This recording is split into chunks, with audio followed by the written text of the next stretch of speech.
again. Trying hard, but you wanna be my friend. Ain't no place to hide, ain't no one to run to. Here we go again. Call my bluff and you wanna be my friend. I'm the one you ride, I'm the one you ride to. If you don't wanna change, ain't no place to hide, ain't no one to run to.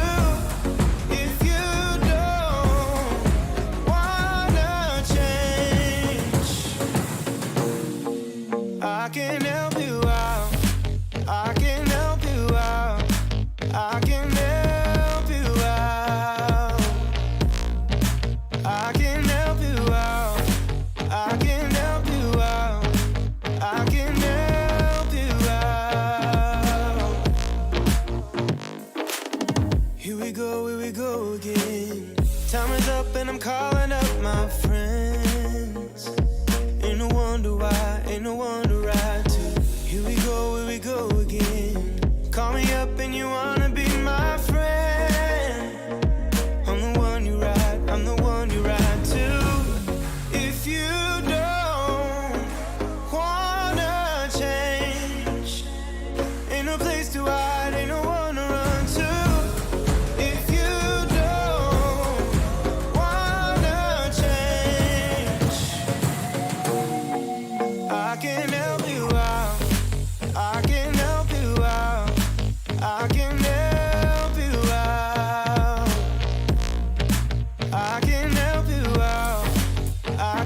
is LevelZero and Union Gaming. They've been going against each other a lot recently, and we've been seeing different outcomes. And this will be really exciting as they're meeting in the grand finals together.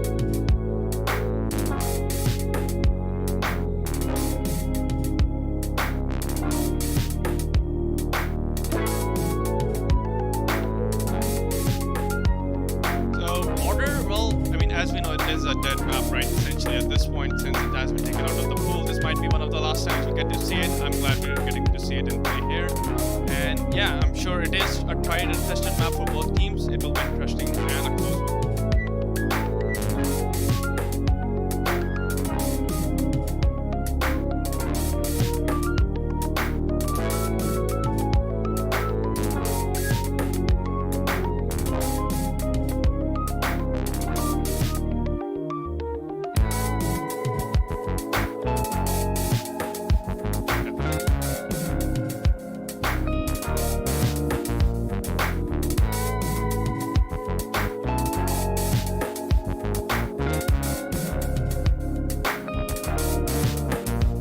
LevelZero have been seen to be historically really good at first line. They've been playing it since like year 2 of being in the game, and they've been consistently going at it. They've been consistent as a team on it.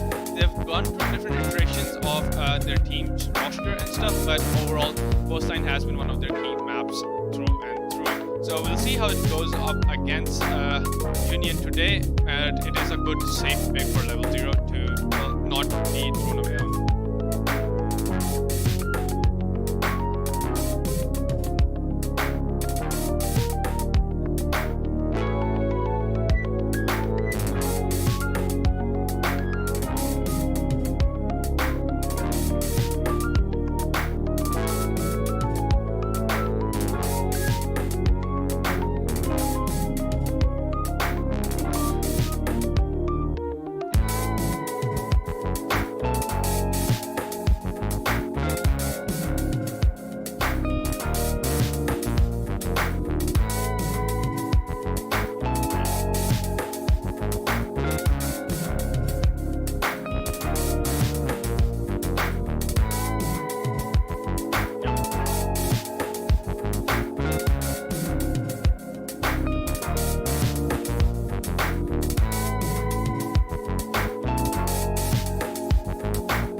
Could they hear you, or could they hear me? Nothing, just the music.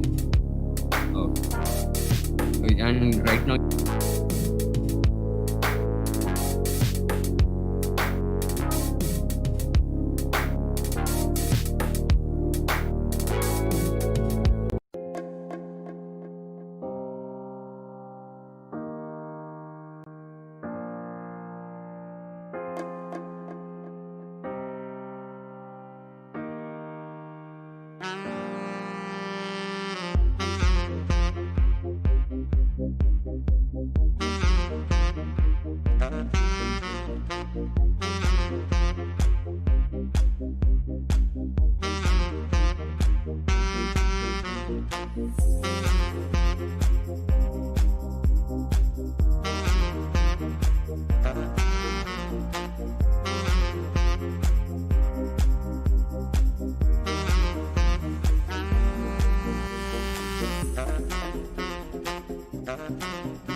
again.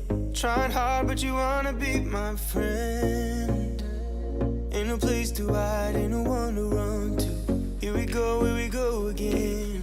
Call my bluff and you wanna be my friend. I'm the one you ride, I'm the one you ride to. If you don't wanna change, ain't no place to hide, ain't no one to run to. If you don't wanna change, I can help you out, I can help you out, I can help you out, I can help you out, I can help you out, I can help you out. Here we go again. Time is up and I'm calling up my friends. Ain't no wonder why, ain't no one to ride to. Here we go again. Call me up and you wanna be my friend. I'm the one you ride, I'm the one you ride to. If you don't wanna change, ain't no place to hide, ain't no one to run to. If you don't wanna change, I can help you out, I can help you out, I can help you out, I can help you out, I can help you out, I can help you out, I can help you out, I can help you out, I can help you out. Look, if you don't wanna change, ain't no place to hide, ain't no one to run to. If you don't wanna change,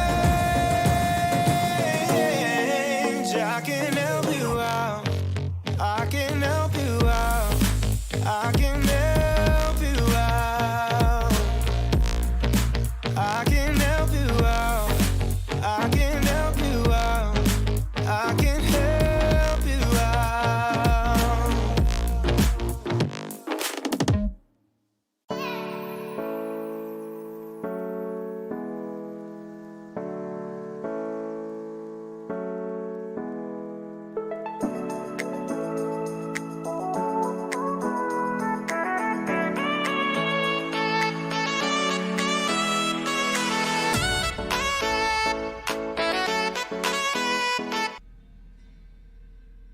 Welcome back everyone to LevelZero Esports versus Union Gaming on the map of Border, and we'll be starting off with the operator ban phase. And Border has always been an interesting map, whether it's the vertical play related or it is the hard breach meta that is strong. So any suggestions about the operator bans from your side, Baza?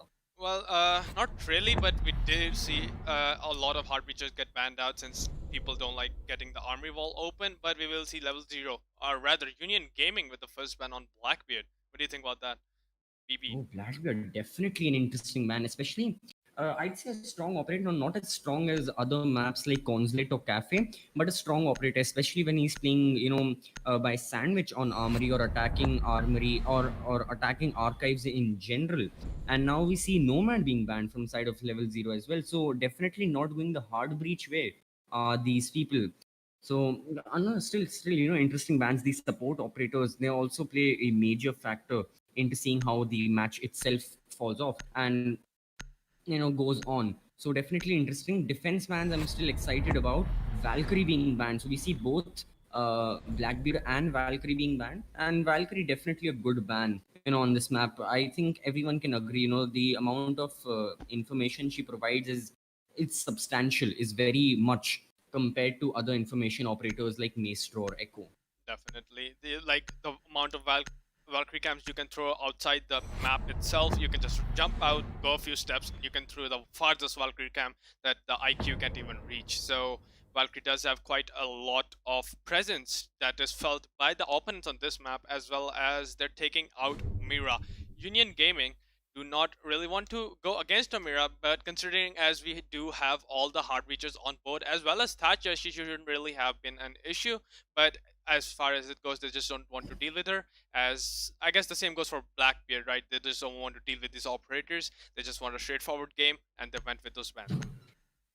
Exactly. And speaking of straightforward games, Hibana and Thermite, both the hard breaches are present. Veneno is playing IQ, so she might be able to shoot out the any sort of anti-breacher that might be there from the side of Union Gaming. Doesn't look like they are about to play any anti-breacher. Jaeger Vamai combo coming out from G3 and Beat. And meanwhile, we see Go and Maestro still there, and finally we have EX7 playing the Smoke. So still no anti-breaches. So I think they already know, and they have succumbed to the fact that no matter what, the armory wall will be opened. So instead, they're focusing on other aspects of their setup by having Goyo and Maestro, and finally we have Smoke present as well. Yeah, as well as we see them bringing both the Jaeger as well as bringing out the Wamai. They really don't want to get naded at all. Especially combined with Goyo, you can have a lot of presence since the opponent can't really nade out your shields. And especially your Maestro camps, they're all in safe hands since the utility is ready to be caught by Jaeger as well as Wamai. Exactly, and not only that, we also have the Goyo shield and Skywalker and Invi, the Ash and the Zofia. I think they might be focusing their explosive grenades in their Ash breaching charges more on the Goyo shields and trying to get rid of them in order to enter into sight. Then they might use them into trying and burst out or destroy the Maestro Evil Eyes. So in that way, Poseidon playing Maestro can be a little more safe, and those Evil Eyes can be a little more safer as well. Definitely, as we see here, the Maestro running around. Still a bit of a setup left for Nispat. I guess he prioritized placing his scams, as we do see he has managed to place both of them. An interesting thing I would like to point out is we don't really see an Echo, despite him being one man. So that's really not something you see a lot, considering how much he's banned. Exactly, Maestro Echo, especially on Armory. Maestro and Echo are almost every time played. And meanwhile, we are seeing LevelZero come in from the eastern side of the map with Mikey getting tagged heavily, and there's already a defender present in Fountain, that is Papu. He gets tagged to roughly 50 HP. Behind the reinforcement, Hibana will open the Fountain wall right now. As the defenders are still watching, they're still looking out for any of the attackers who might they enter from office. Papu gets tagged once again as he plans on crossing. Drones are also happening. No mutants present from Union Gaming. So unlike, even though the armory wall, the half of the armory wall was left open from Union Gaming, LevelZero are still attacking from the eastern side, from the behind of the objective. So interesting thing, definitely not what Union Gaming were expecting, in my opinion, as we see in the reading down bullets on towards Archives and Hibana one playing with the Excarius. Definitely. LevelZero going for more of the ACOG approach, as I would like to call it, since they're playing far angles, as you can especially see Envy here. However, he does get taken out by Jaeger, as we say it. But yeah, considering there are no ACOGs on the defender side, as EXG goes for a through-the-wall smoke to deny the wall opening for Archives, we do see a few kills coming out, mostly on the favor of Union Gaming, taking out 3 of the LevelZero players on the cost of 2 of their own. Still an advantage as we head into the last minute. Nino and Mighty, the 2 people from LevelZero left, are both on extremely low HP. So exactly, not only the HP but their positioning as well. The defenders are all the way back inside, safe and sound. Meanwhile, the attackers have so many angles to consider, angles that they themselves made, whether it be in CCTV, whether those be the long hallways near Fountain. All these free fires are coming in, but to what extent? Smoke canister goes off, and even 1, maybe 2 seconds can be fatal for looking at the HP that Veneno and Mighty are playing at. So definitely they need to be careful of that as well. EX7 still has 1 canister left, as Veneno has moved towards 90 and will be peeking near Africa in the long hallway. Maestro present near Africa. Sparko gets a kill, eventually kills Veneno. So that means it's all down to Mighty, the mighty Hibana. 10 up to 15 HP she's on, pushing into sight now. Metal Stairs drops down. Goes for shots, gets a kill. 1v2 situation. Time is of the essence over here. 8 seconds now left. Make that fight. Mighty pushing into sight. Maestro is there. Prior on Maestro, but Maestro wins the gunfight as Union Gaming win round number 1.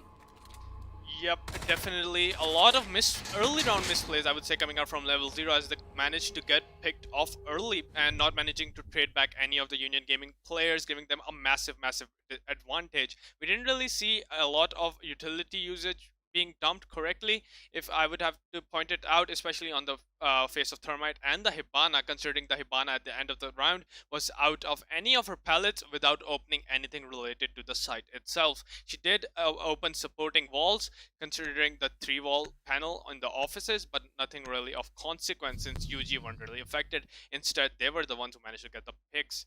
And as we head into the round number 2, we will be seeing them going downstairs. Ventilation workshop, as we do see a flip around as EX7 is now going to bring in Ella, who he will 6-pick off onto Pulse. What do you think about the Pulse ring?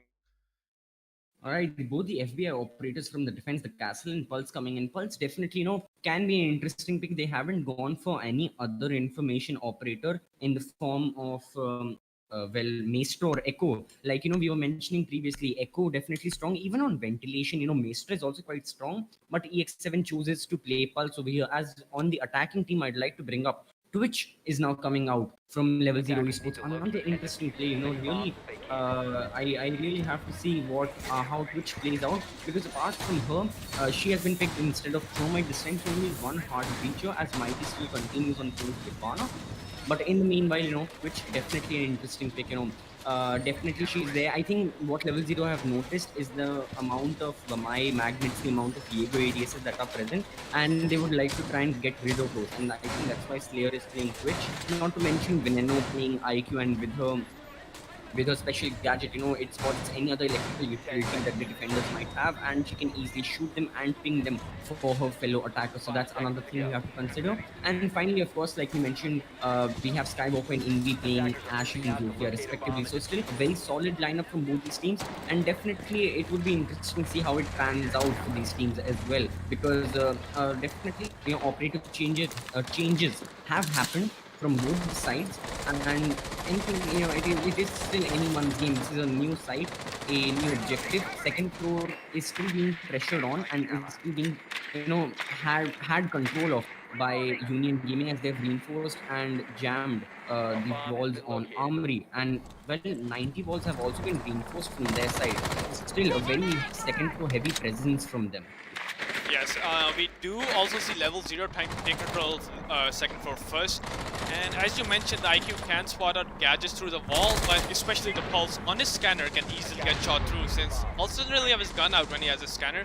And if IQ spots him through the wall, that's a free kill. Speaking of free kills, Slayer actually on the Twitch is inside already. Okay, so he just manages to make his way inside, gets the kill onto Poseidon, who was probably not expecting a Twitch, just to run inside. Now he's waiting, and he will get shot onto from the mute playing in the rotation. Jittery gets a kill, one enterprise out. Envy also on another kill, and player count back in the favor of LevelZero. It's all up to Jittery playing inside main lobby, trying to get a pick or two for his team, and he will do so. That's Mighty Elite down. He is on full HP, so he might just be able to catch him out. He does seem to have formation on the plant going down, but the wall bank isn't hitting. Shot out of the site by his own castle barricades playing against him. Manages to get another one in B. And now he still has 2 to go with the plant down, 30 seconds remaining. He does spot the gun barrel of the Twitch. Will he be able to figure out the player playing by close to him? No, but Slayer, the player who got the first kill, will finish the round out for his team by entering into the site, and that's the equalizer for LevelZero. So, Exactly, yeah, what do you think about Twitch being in so early? That's definitely something Union Gaming weren't expecting, and we weren't expecting that as well. We were completely talking about how a huge second floor presence is there from Union Gaming, and how it will be difficult for LevelZero to take, to gain some advantage off of that second floor presence. But still, Slayer managed to push into side, got 1 kill onto Sparko, and then that presence itself, that allowed the rest of the attackers to come in quickly. The plant went down. Though Jittery had a nice performance, he once again got a triple kill. He's performing brilliantly for the side of Union Gaming right now. It was LevelZero that in the end managed to win that round with that prone peak in the corner. And now once again we are seeing Ventilation Workshop come out from the side of Union Gaming. Still this time, instead of Frost, we have Pulse being 6 picks, same lineups, no changes to the operator lineups on both the teams, on the attack and on the defense as well. So definitely same strategies, but One change definitely will be there. I think Union Gaming will be much more aware of the fact that a rush like this can happen, and they definitely will be trying to counter that or not let that happen more. Basically, Definitely. From the looks of it, Twitch just managed to, well, shift W through the main door, as they would say, without being contested at all, since everybody else was focused upstairs. We were as well, all focused upstairs, looking at all 8 players playing upstairs, fighting each other for armory control, and then suddenly Twitch is just inside killing Poseidon, who was probably on camps, to be fair, not expecting the Twitch to be in so early. This time, they should be up on the lookout for any sort of plays that include Shift W, as we do head into round 3. exactly right. Now we still have Poseidon playing the castle in sight, watching for everything. In the meanwhile, on second floor as well, on CCTV, we once again have a few defenders being present. Reinforcements go off, and defenders, like we said, this will have presence. In the meanwhile, EX7 near detention, watching for any sort of attackers that are playing above him by the balcony or trying to enter into CCTV and security room. And the attackers are still taking it a little slow this time. This time they are trying to attack the site much more traditionally and much more naturally. Skywalker outside of security and break room. In the meanwhile, Joki is rappelling on the western hallway, on the western balcony, sorry, as Veneno picks up the first frag onto Jittery, and that is your Jaeger of the board. Jittery was getting the kills for Union Gaming, this time now goes down first, so that might be detrimental. Ash now pushing in towards CCTV, and has already pushed in towards break room. She's watching the long hallway. We still have presence in armory and in offices. Goyo has been spotted, he'll die, but Ash will be traded out in an instant by Beat, as he's the only one holding second floor now. He drops the hatch. EX7 is still in customs and inspection, as the attackers now slowly but surely they have gained control of second floor, and this will be very important later on into the round, seeing how vertically will happen and how it can affect the defenders and the attackers.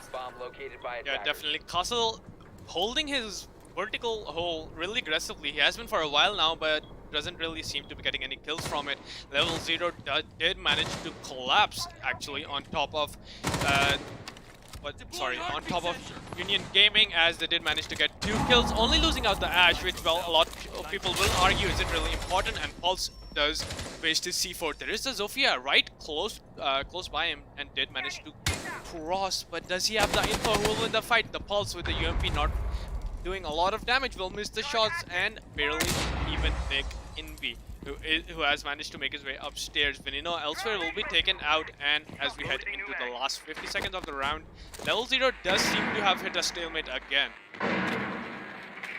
Exactly, speaking of stalemates, this definitely is quite stale. Both teams, it looks like a draw, but of course, a draw won't happen as vertically is going off. And still, now Union Gaming have managed to put this round back on level terms. LevelZero definitely have the advantage, as vertically is still to their advantage. Breach charges are going off, and they'll definitely be trying to look for frags. But 20 seconds now left. The attackers have no other choice but to drop down. Slayer will go down, as she was trying to go down the hatch. She'll be tagged, still in a down but not out state. Watching the angles. Zofia still in. Oh, Zofia in workshop. Hibana in workshop. She'll be spotted. Will get the kill. 8 seconds now left. Attack will drop down. 2v2 as EX7 managed to get a kill. Poseidon will also go down. It's all down to EX7 to try and get 2 seconds now left. The diffuser is not there. The diffuser is not.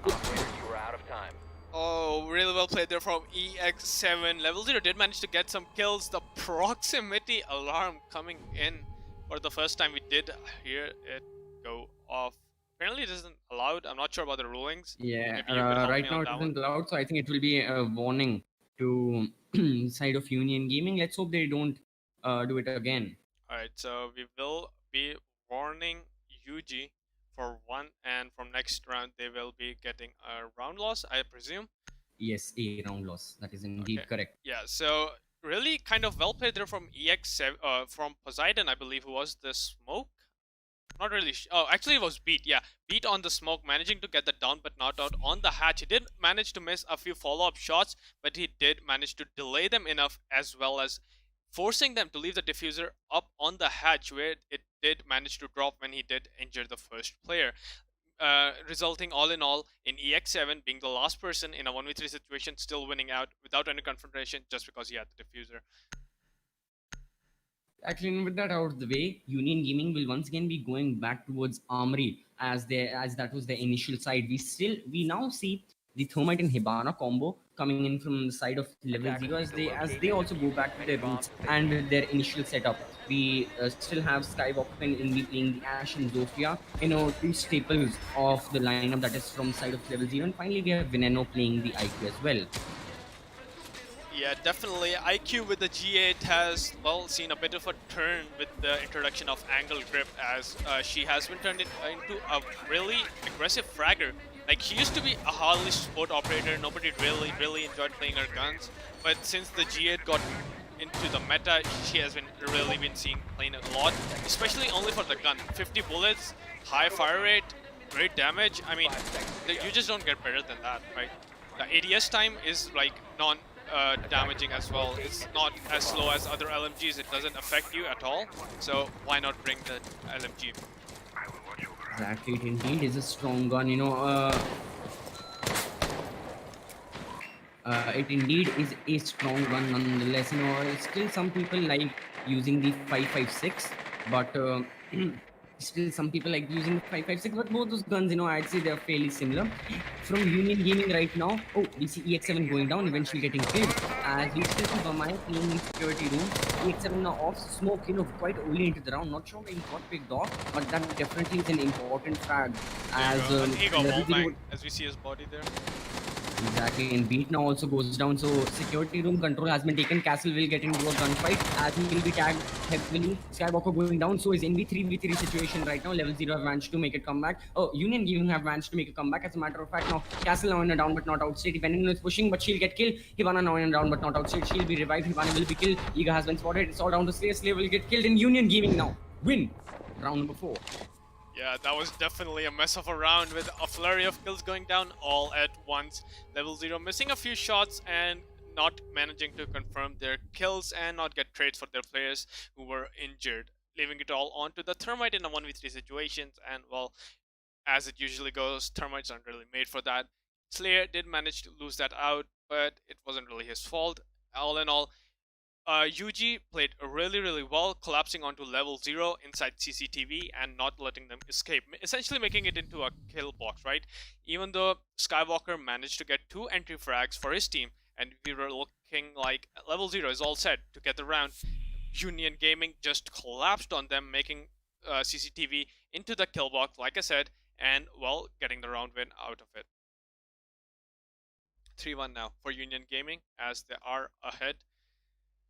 Will be going down to customs inspections now, so we'll have to see how that turns out for them.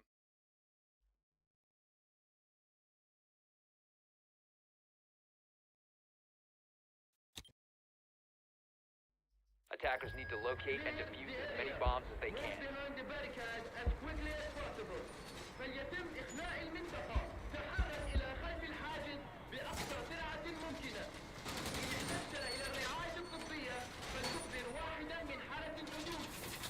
Okay, so we are heading down on first floor again, but this time it is a different side from the previously seen ventilation. We are heading inside customs. Oh yeah, so we'll have to see how that works out. They are bringing more or less the same operators. We are seeing a kite being brought out for the first time today from Union Gaming, and that's definitely to target the hatches, as we see the hatches in CCTV being extremely important part of the map, as we do see an early kite coming out, and since there is no Thatcher inside, it should be more or less a free operator pick, resulting in win for Union Gaming, as they can't really counter out kite, but they do even have Mute that will be using for the walls, I presume, as well as other important areas of mission denial. So, heading into round number 5, we see Chittery again on the Jaeger, just getting the first kill. That's the Ashcon. Skywalker not really making any impact this round, as Twitch manages to jump in and take out. That is Slayer, I believe. Yes, trading Chittery right back out, getting LevelZero on equal rounds. So, 4v4 as the first minute has gone down. We did see a bit of an action, but I do believe they're now switching to be a little more strategic, as we do see 2 people held up inside server room trying to catch LevelZero off guard. It is a bit of a lurk roam combination coming out from the Goyo and the castle, as well it usually tends to lead to interesting results, but we'll see how that works out for them this time as well. Excessive droning coming out from LevelZero right now. Everyone on the top row making sure there are no flanks coming out, there are no issues, and they're ready and set for the side execution.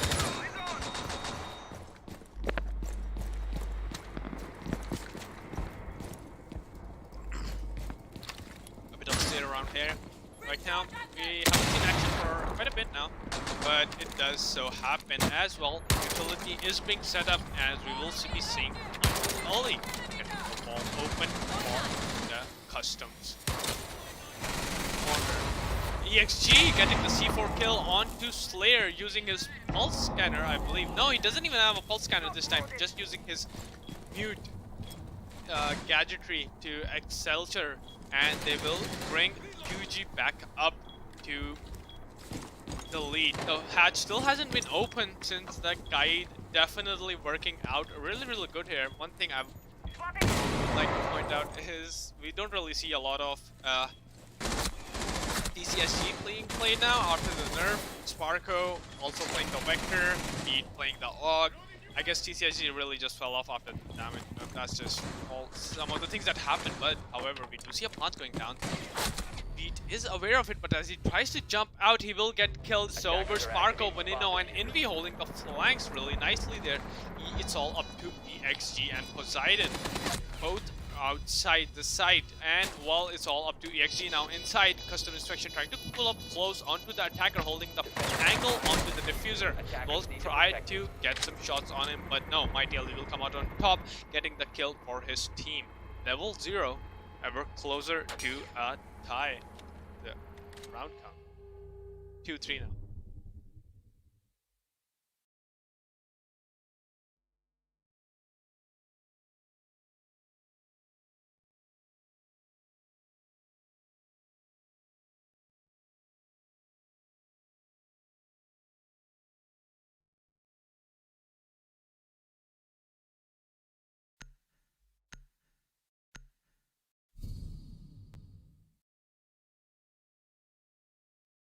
Okay, so heading into round number 6. This is the final round of the half, and we will be heading back to Ventilation Workshop, which last time did manage to go in the favor of UG, especially with EX7 on the pulse, as he does so consistently manage to stay on for Ventilation defenses, as he really doesn't want them to know, as since we did see him 6-pick to pulse off of 3 different operators in the past round. LevelZero, however, should be more wiser towards the 6-pick onto the pulse, so we'll see how that plays out for them, but that should be really crucial, as the pulse C4, that can do wonders, especially if you take out the Hibana, your only hard feature. LevelZero does manage to slow down a bit if they lose their hard features, as we did see previously in the previous rounds. However, the same old tried, consistent operator selected lineup coming out from both the teams, with the 2 fraggers and, well, I guess you can consider IQ a fragger as well, coming out from LevelZero. So right, yeah, sorry for the delay, Alright, ladies and gentlemen. I am back. Some issues had happened, but now a lot of things had happened. That 5th round really went in favor of LevelZero. You know, after the plant, Hibana got the final kill and ended the round nicely for their side. And now it is 2-3, the final round of the first half. So talk me through, what is happening right now. How are Union Gaming playing this, and how should they be playing this? Because still, I am still seeing, something that LevelZero might be able to.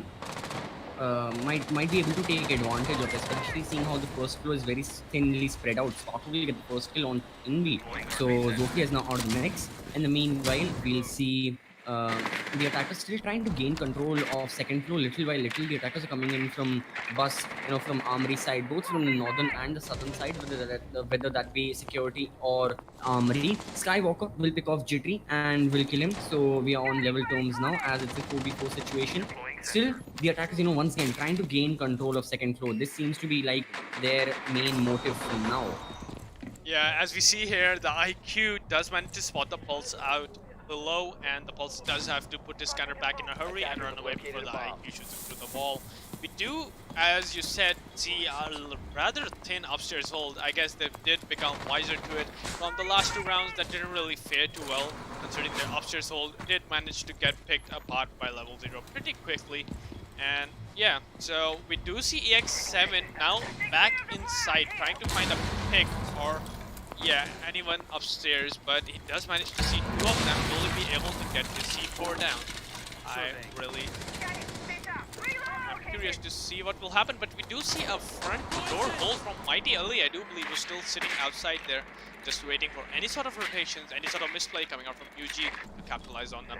Vanino and Skywalker, actually Vanino and Slayer are playing upstairs vertically, trying to get any sort of presence for the team. Exactly, with 1 minute left, they definitely need the vertical play, and they definitely need the frags to come out from the vertical play as well. C4 will go off, but to no avail. Skywalker will get damaged, eventually get killed as the X7 gets a kill onto Veneno. 2v4, he gets straight out. It's now down to a 2v3 situation, as we still have Beat Poseidon and Sparko remaining for Union Gaming. Slayer watching customs, there's already someone present there, more specifically Cade. Cade's head will get popped off, as Goyo is also tagged now. Coming in towards workshop is Slayer. Shield spot Castle, will catch Castle off guard, as it's now down to a 2v1 situation. Goyo has also been spotted, and with that clutch coming in from Slayer, LevelZero will win round number 6. Definitely wonderful round there from Slayer, catching out all his opponents, of being aware of the person playing outside of the site and holding any sort of run-in from metal stairs, getting the capitalization on them and then going around, while Mighty tried to push from the other side, collapsing in, and we will see a successful round coming out from LevelZero. It is 3-3 now, as we do unfortunately have to head towards a rehost.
Trying hard, but you wanna be my friend.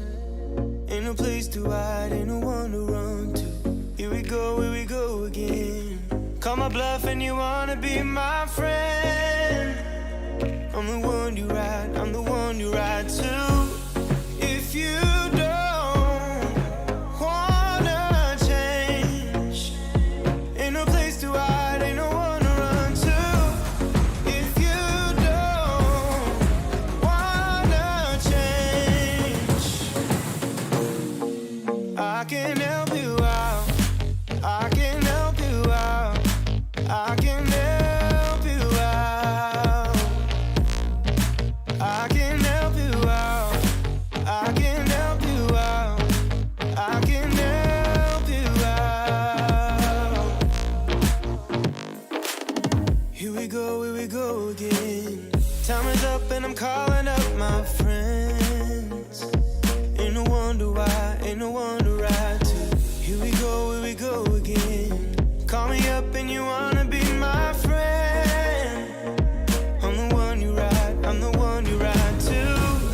If you don't wanna change, ain't no place to hide, ain't no one to run to. If you don't wanna change, I can help you out. I can help you out. I can help you out. I can help you out. I can help you out. I can help you out. I can help you out. I can help you out. I can help you out. Look, if you don't wanna change, ain't no place to hide, ain't no one to run to. If you don't wanna change, I can help you out. I can help you out. I can help you out. I can help you out.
Welcome back, everyone, to Level Zero versus Union Gaming on the map of Border. And you might be seeing one or two changes. Unfortunately, there was a heavily controversial round that had happened. There was the proximity alarm round. Unfortunately, from the side of Union Gaming, one of the players had brought a proximity alarm, even though that isn't allowed as per the regulations of this tournament. We are still in the previous rule set, even though we have advanced onto the new season. At least for this is the grand finals, of course. So that round, after conferring with the administrators, that round has now been awarded towards level 0. So that means that now they are on 4 round wins, and meanwhile Union Gaming are back on 2. So still they have a definite advantage now more than ever, and now they are on the defense. So how do you think, Baza, how do you think this match will follow up now?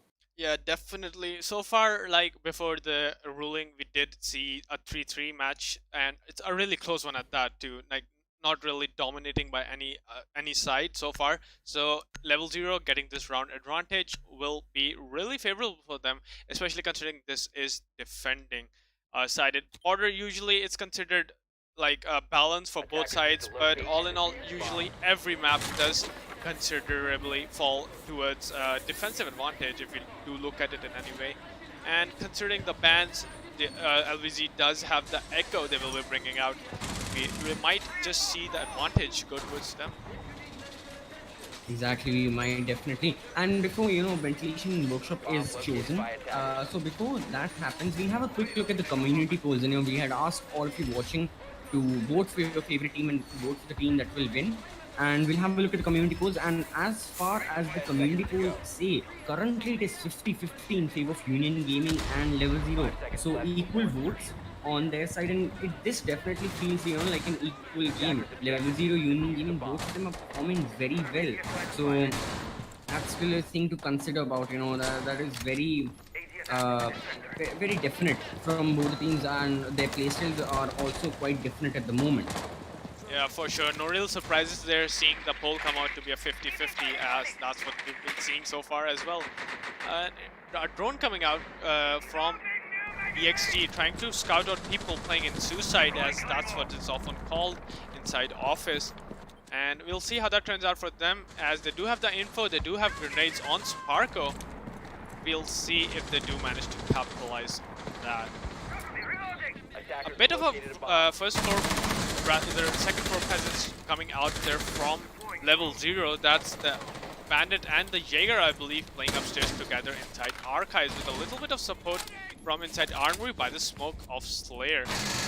Slayer has been really good this map, actually, I would like to say, for his team, as he is playing the aggressive smoke there. And yeah, what would you like to say about the collapse that's imminent on top of smoke right now? Exactly, he's getting pinched from both sides. Maverick will end up getting the kill as Paco gets the first kill in round number 6 onto Slayer. And speaking of Slayer, and both Slayer and Jittery from the side of Level Zero and Union Gaming, especially, both of them have been performing really well. Speaking of Jittery, he'll get a headshot onto Skywalker. So it's a 3v5 in favor of Union Gaming at the moment. We right now have Invi, the Bandit, holding off Fountain, has to watch a lot of angles, the office angle. He has an Echo Yokai to his support, will get tagged. Attackers are pushing, Ash will push, will successfully get the kill, as it's now down to a 2v5. And Echo Yokai drone has been spotted, it will also be destroyed. And this round definitely looking good for Union Gaming right now. Veneno and Mighty, the only two surviving defenders left, and they really have a lot of work to do, in terms of the attack that way. Definitely, especially losing out the Echo drone like that. Ash with the vertical angles, also close to spotting out the defender there, but will just miss him by a few inches, as the defender does get smart and move away from the line of sight. However, a lot of good shots coming out from UG, and I would like to comment on the investment there by Level Zero, which was a bit thin on the top floor, considering you're playing 3 of your players up there, and all 3 of them unfortunately did die off without picking up a fight. As there we go, Beat does take out Mighty Ali. That's your Legion gone. It's all up to Veneno on the Echo, with, I guess, at max 1 of his drones left. Beat with the plant going down. Echo has it all to do in a 1v5 situation. Apparently no drones on the looks of it, as the plant goes down by Thermite. Echo peeking wide the main door, but he's not aware of players all around him. Jittery, however, playing way far out under the car, will manage to get him with the holographic nonetheless. Really well played there by him. And really well played from Union Gaming as well. With that, they secure round number 7 in a flawless manner. All 5 of the attackers were left standing strong after the round went down. The bomb was defused. A good round for Union Gaming nonetheless. And the point that you brought out, from Level Zero, that they had 3 people on the top floor, on holding Armory, holding Fountain, holding Archives, and yet they just didn't have enough utility. That's something Union Gaming, they were quite doing the opposite of that. They had a lot of reinforcements, and still they had a lot of utility as well, though they still lost a lot of rounds that were that where the objective was first floor and they had a second floor hold. That round number 5, the customs inspection hold, where Hibana got the final kill, that was also around at Level 01 nicely. But still, Union Gaming were definitely putting more of a fight on the floor above the objective compared to what Level Zero are doing at the moment. Of course, we will still see how it works out in this case, whether they go for the same setup or whether any sort of counter strats or any changes come from the setup that Level Zero are going for at the moment. Definitely, more or less the same operators have been brought out though, and Level Zero does seem to be setting up for the same hold upstairs with 2 players downstairs. For now, it is just the lone Echo. stuck in a 1v5. We'll see how this pans out though. It did heavily rely on the gunfights last round, as UG just didn't miss their shots coming in, the pinch on the smoke, and then really nice shots from EXG and Jittery taking out the other two defenders upstairs. We'll see maybe if tables do turn this time around, but nothing's written in stone, and we'll have to see when they play it out. As we head into the attacking phase, careful of the pre-fires is Sparko playing the Maverick. In Maverick, unlike what LevelZero were doing, Union Gaming have Maverick in play. LevelZero definitely had the Hibana Thermite combo, but this time we have a Maverick Thermite combo coming in, and Thermite is still a very a staple operator, especially on a map like Border, where opening a lot of walls is definitely necessary for the attackers. The armory wall, the quad wall towards the back of offices, all these walls are definitely very important for the attackers to initially open up. Yeah, definitely. As well as they're bringing out Thatcher and IQ, the two support operators, to just basically get rid of utility, as you just saw there. IQ spots it out, Thatcher just uses his EMP on it, it's gone. LevelZero didn't really bring anything out like that, so a lot of times they did run into little issues with utility. They did have the IQ, but, well, nothing really takes out stuff like Thatcher does. As an injure coming out there from Jittery, I believe. Nah, never mind, that's just Envy hitting the ground, but Beat will get the frag. That's Mighty Elite taken down. Exactly, and Bandit was pushing quite aggressively. They did have a lot of impact onto the HP of Jittery and how low it went down. But still, Jittery managed to win that gunfight. He's still peeking the angle where Envy is holding behind his gold shield. The main breach is happening. Envy ball is also open. Maverick from behind. IQ will die in a free fire. Players still watching from Maverick died by the same location. And both the operators were the same as well. It was the Maverick and the smoke this time. Let's see if history repeats itself, or whether this time Muslim will manage to get the better of Sparko. Yeah, definitely. This time a lot relative better coming out for LevelZero, as Beat does get the follow-up kill. That Slayer gone up top, as Thermite will spot out the Jaeger running around. Will he be managing to connect the wallbangs? Apparently not, unfortunate. As well, Envy on really low HP. Basically one shot from any gun will try to return back downstairs. Echo, who was the lone one inside, does have his Echo drones and is looking for any sort of information as we head into the last 40 seconds of the round. LevelZero do have a numbers disadvantage, but they might just be able to pull it off on time, as Veneno does seem to have his Echo drones this time around for plant denial. 20 seconds left. Yeah, sorry.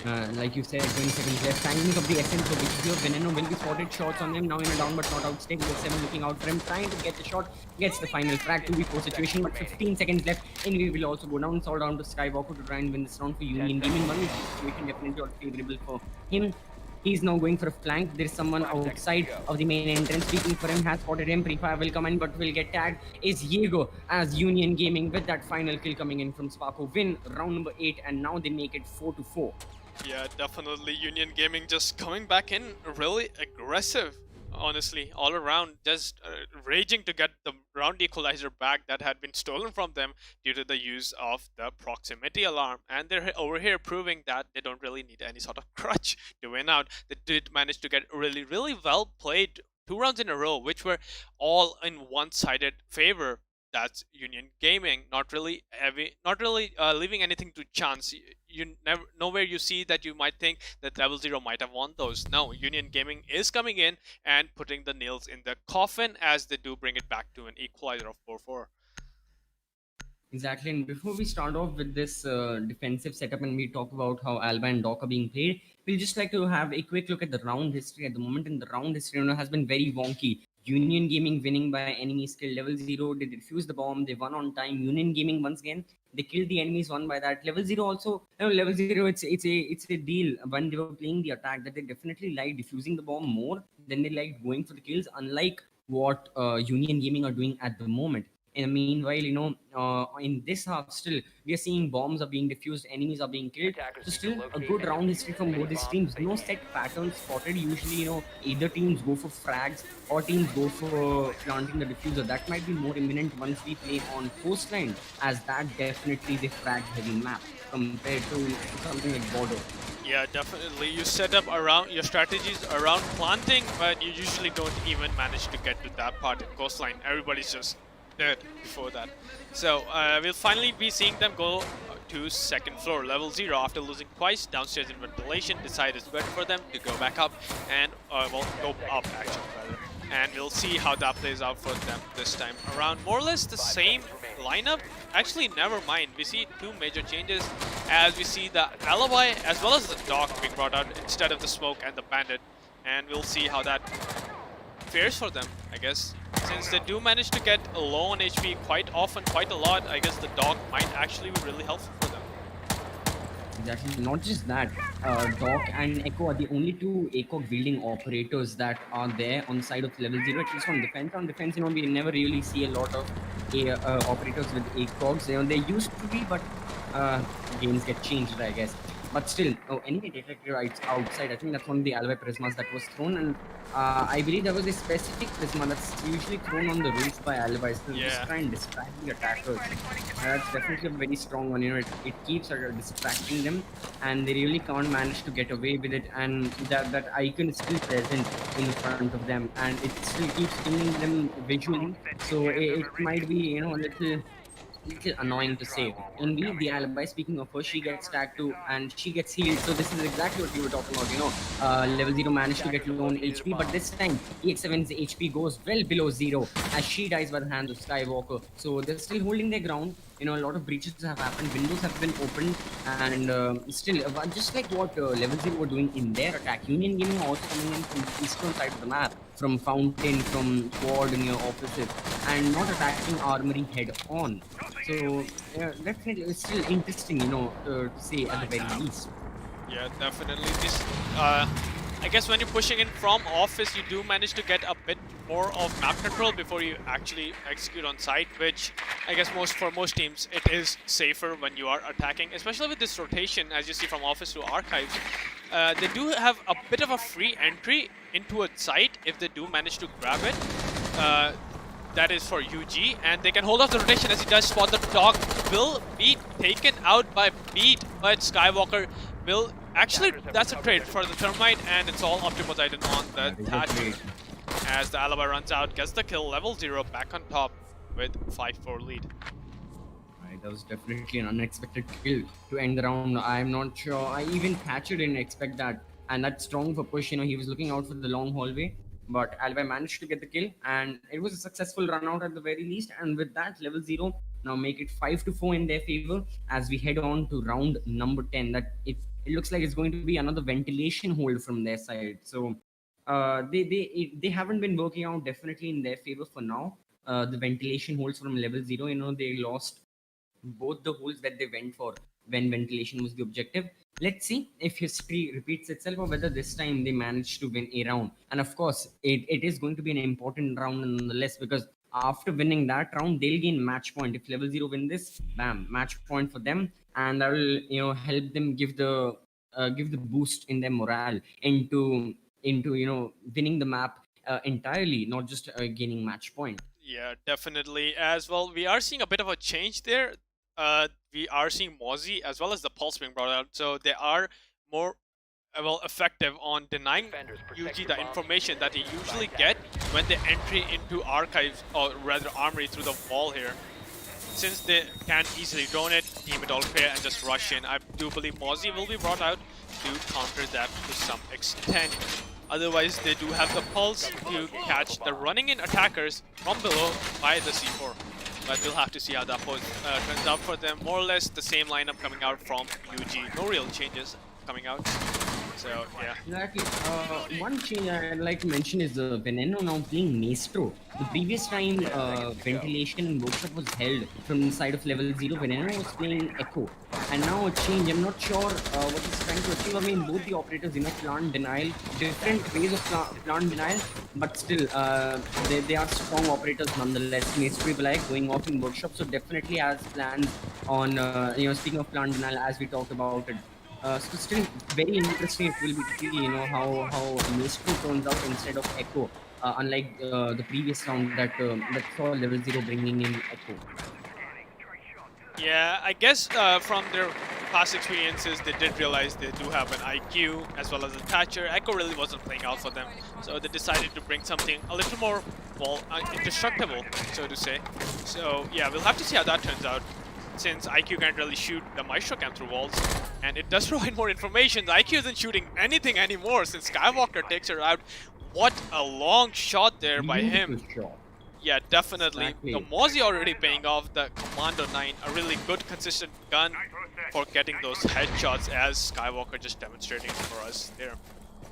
Exactly. In the meanwhile, we also saw Envy dying out. So Diego, though, of course, he doesn't have a lot of things to do. Unlike Maestro, unlike Pulse later on into the round, that still doesn't change the fact that him dying this early was a bad kill. As you see C4 coming out, C4 will be blasted, will be successful. As Poseidon now gets blown up into pieces, and with him, his EMP grenade drawn, and Bandit is still present. Mighty Ali is playing the Bandit. So that is something that's something Union Gaming have to consider about, especially getting this armory wall open, considering this crossfire is being held by Skywalker and Mighty Ali. Speaking of Skywalker, he'll be killed by Sparko. 3v3 situation, 2 attackers pushing in from the armory balcony, looking out for Bandit, burning the ADSs. Frag grenade goes off as the hatch opens. Mighty Ali getting another kill, getting 1 kill, sorry, as Sparko now goes down. 3v2 situation. But still, this is anyone's game right now. Vertical play is there for Union Gaming, but the man advantage is there for LevelZero. Yeah, definitely. Well, more or less, I guess we can say the utility is on the side of LevelZero as well, along with the man advantage, since I'm pretty sure Maestro Cams haven't been taken out. Ash has used all of her, well, she has used 1 actually, of her breach charges, and won't really be aiming to take out Maestro Cams at this point. They're just aiming to frag out, I do believe. As we head into the last 40 seconds, both the players from UG still held up upstairs. As well, we do look at LevelZero still playing offside really, as Slayer holding angles, hoping to catch anyone that will cross. Does have a pulse scanner on his side for any information that he might need. Well, the last 20 seconds, the attackers really need to push as Beat gets rid of Mighty Ali.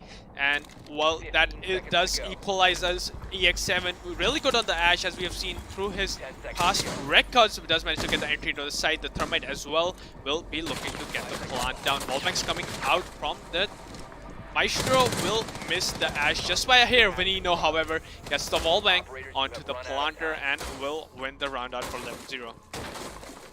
Exactly, and with that, LevelZero now managed to get match point, and that is extremely crucial, very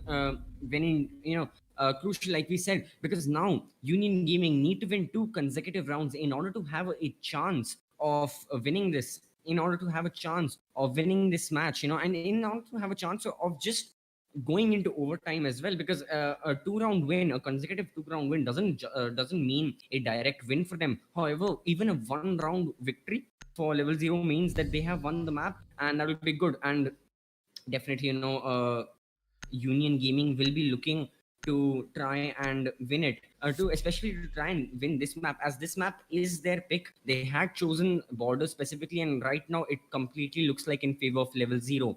So Yeah, things are still a little wonky. a lot of pressure right now on UG, as they have to get their picks early and get the round win, since they are relying a lot on the fragging power. And well, as mentioned last round, they did manage to lose a few gunfights early on, and that just led to their whole demise. They are relying way too heavily on their gunfights, some would say, compared to their utility. But nonetheless, they did manage to bring it down to a 2v2. We're almost at the edge of winning it, but the Maestro from, I do believe it was Veneno, yeah, playing really well there, getting a wallbang onto the planter, winning the round for his team. As we head into the round number 11.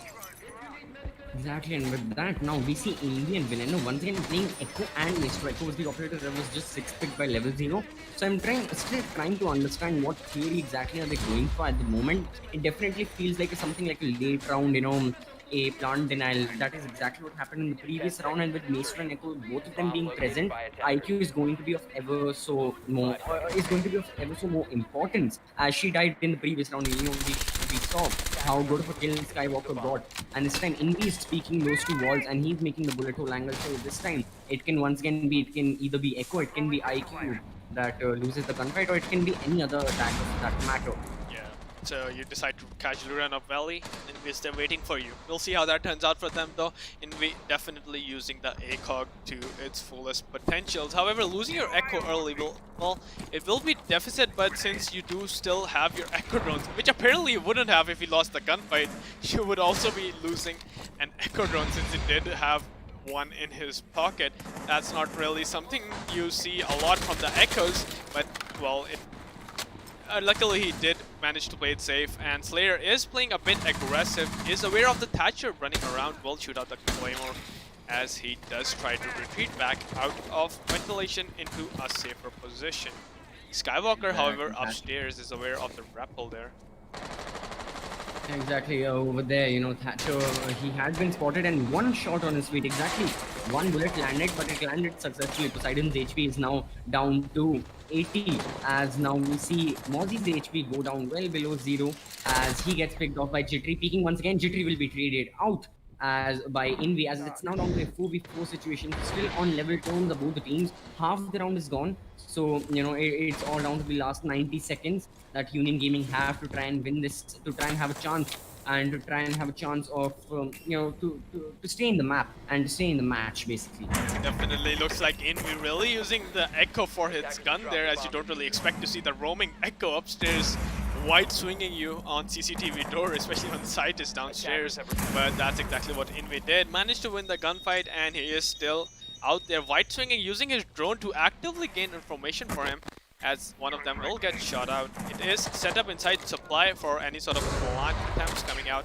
Slayer inside server waiting for his opponents to try to jump in the window or any sort of free picks he can. There is a person lying down by the window. Slayer will catch him out and will hit a few shots, but the Maverick of Sparko will peek back in, get the kill onto Jaeger. Beat Wolf be following up. It's all up to Vanino now. All of a sudden, the Maestro inside will lose the gunfight to the Thermite. Unfortunate there for LevelZero, as UG are ever so close to bringing it back to overtime.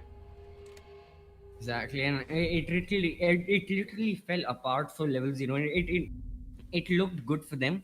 Once the Echo Yokai was there near detention and had spotted Thatcher, the information was given to the rest of his teammates. And I think with I knew, as a matter of fact, that it was going to be a gunfight heavy round, just because of the fact that all of Union Gaming's players were coming back to the first floor rather than staying on the second floor, still trying for any sort of vertical play. Of course, we still had LevelZero and all their players present in first floor, so gunfights were the thing. And as a matter of fact, Union Gaming managed to win the majority of them, as they managed to win that round. 6-5 is the score now. We'll now move on towards round 12. Definitely the most crucial round. If you thought the previous rounds had a lot of pressure, well, this round has the pressure, 100 times that. This round on the Richter scale is I'd say a 10, as we see Alibi now being picked by Envy instead of Warden, and Jit now picking Ash instead of IQ. All right, so IQ is not present.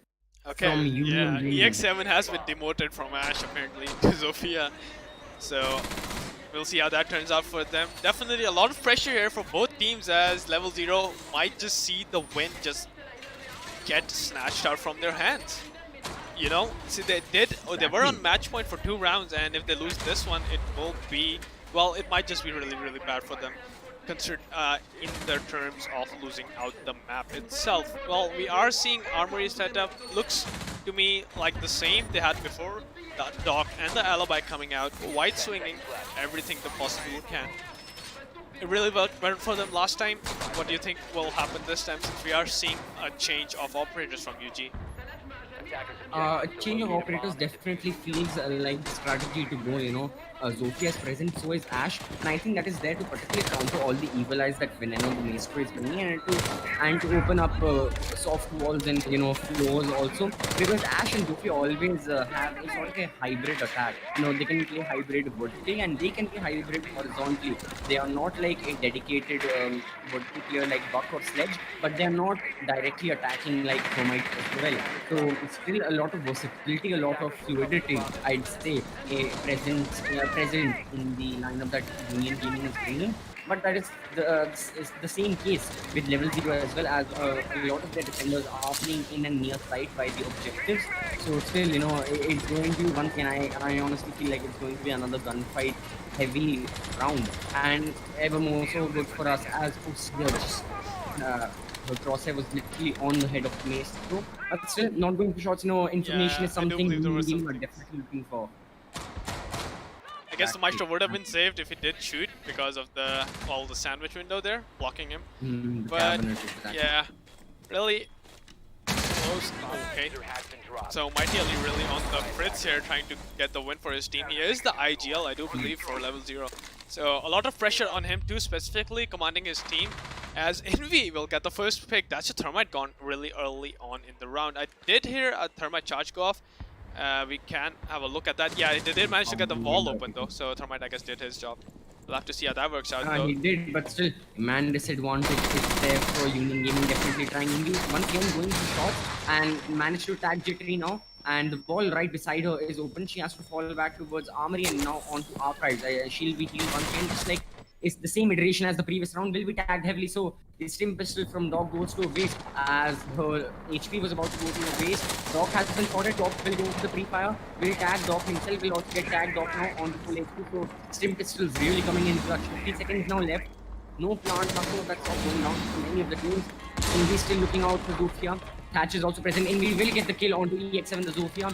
5v3 situation in favor of Level Zero at the moment. Still looking out on the eastern side of the map. We see Union Gaming getting a lot of control. Thatcher will go down. Envy getting yet another kill, a triple kill for this woman. Skywalker will go down. Pre-fire coming in. Skywalker will also die. And Level Zero with that win round number 12. And with that, they win this match. Border, the pick of Union Gaming, goes towards Level Zero. Oh, definitely. This is not what Union Gaming were expecting. And with that, they managed to, win map 1. What are your thoughts on that? Yeah, definitely a convincing last round coming out from Level Zero there. As we saw Alibi taking out the Thermite, who did happen to be their top fragger at the moment, as curious as it may sound. We did see quite, a good team cohesion coming out all in all from Level Zero. A good team composure, not losing their stuff, just holding on, doing what they practice, and, coming out on top for this round. So I guess we will be heading for a short break, and we will be back right after this. We'll be back with the interviews as well. So stay tuned if you want to hear the captain's thoughts on how this match will go and how the future matches that are about to happen on the map of Coastline will also go. So stay tuned. We'll be back in just a second.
Everyone to the Critical X, the host by CriticalX, powered by Game.tv. I'm your host, therealCCV. Along with me is Baza and the captain of the winning team. Ladies and gentlemen, give a huge round of welcome to Mighty Ali from LevelZero, the captain of LevelZero. Like mentioned, that just won border and now are in a 1-0 lead against Union Gaming.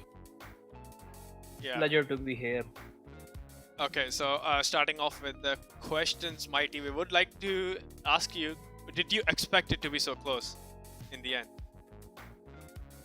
Yeah, I expected that because Union Gaming is really strong in border. They have strong strats, they have strong gunfights in border specifically, and we were kind of weak in border a few days, but we really managed the things. We cleared our basics, and things worked out at the end. We won our gunfights, and you have the result.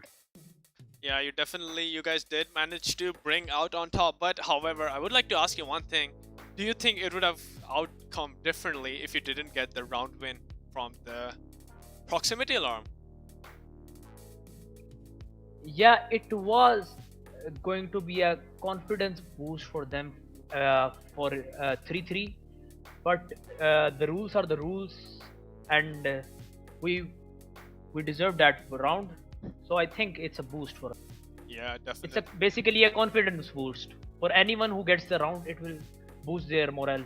Yeah, definitely an extra round in the bank is a really good morale booster. You are quite correct. So any thoughts going in to Coastline before you guys start up in the second map?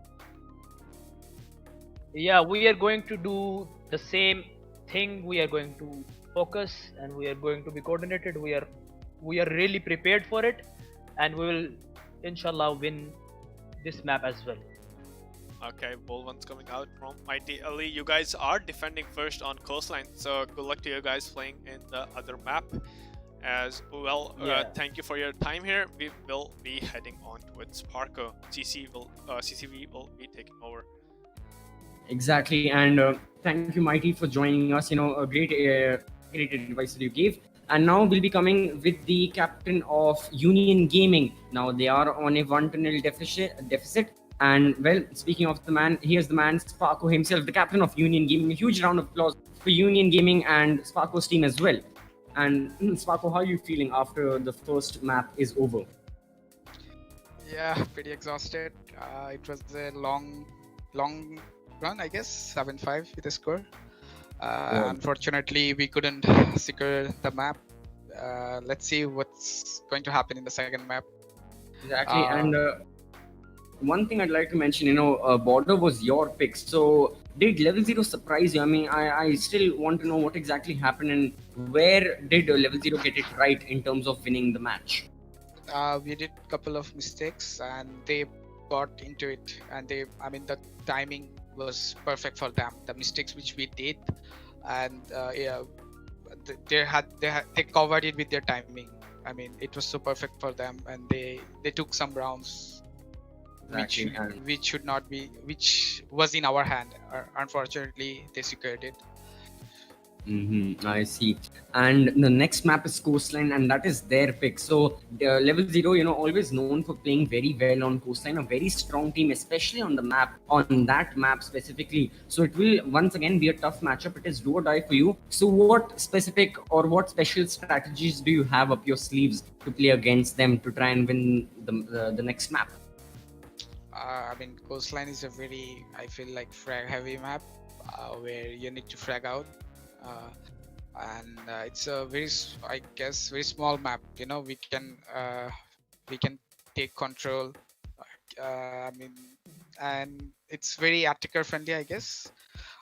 So let's see if we can secure our second map or not. We'll try our best to get this map. And finally, before we start off with the next map, I'd like to mention the previous time we saw Union Gaming, previous time we saw Coastline as well was Union Gaming go up against Never Diamonds, and that was where you had Never Diamonds had won the first round, but Union Gaming really managed to make a very strong, very dominant comeback in the form of a 7-1 victory.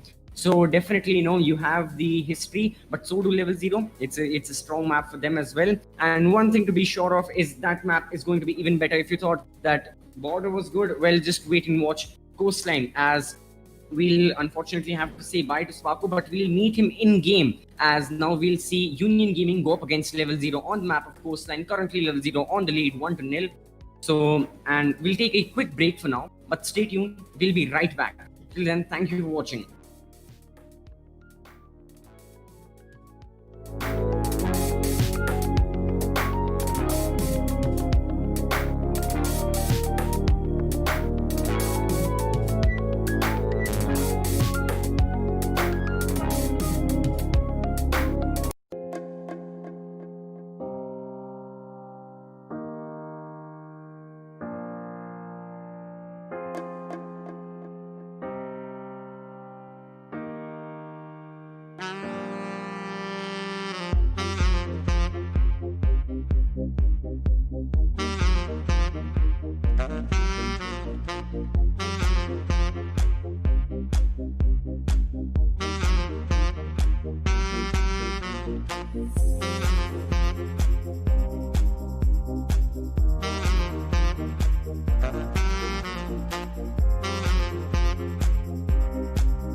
here we go again. Trying hard, but you wanna be my friend. Ain't no place to hide, ain't no one to run to. Here we go again. Call my bluff and you wanna be my friend. I'm the one you ride, I'm the one you ride to. If you don't wanna change, ain't no place to hide, ain't no one to run to. If you don't wanna change, I can help you out, I can help you out, I can help you out, I can help you out, I can help you out, I can help you out. Here we go again. Time is up and I'm calling up my friends. Ain't no wonder why, ain't no one to ride to. Here we go again. Call me up and you wanna be my friend. I'm the one you ride, I'm the one you ride to. If you don't wanna change, ain't no place to hide, ain't no one to run to. If you don't wanna change, I can help you out, I can help you out, I can help you out, I can help you out, I can help you out, I can help you out, I can help you out, I can help you out, I can help you out. Look, if you don't wanna change, ain't no place to hide, ain't no one to run to. If you don't wanna change, I can help you out, I can help you out, I can help you out, I can help you out,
Right, welcome back everyone to Union Gaming versus Level Zero. Now we are on Coastline.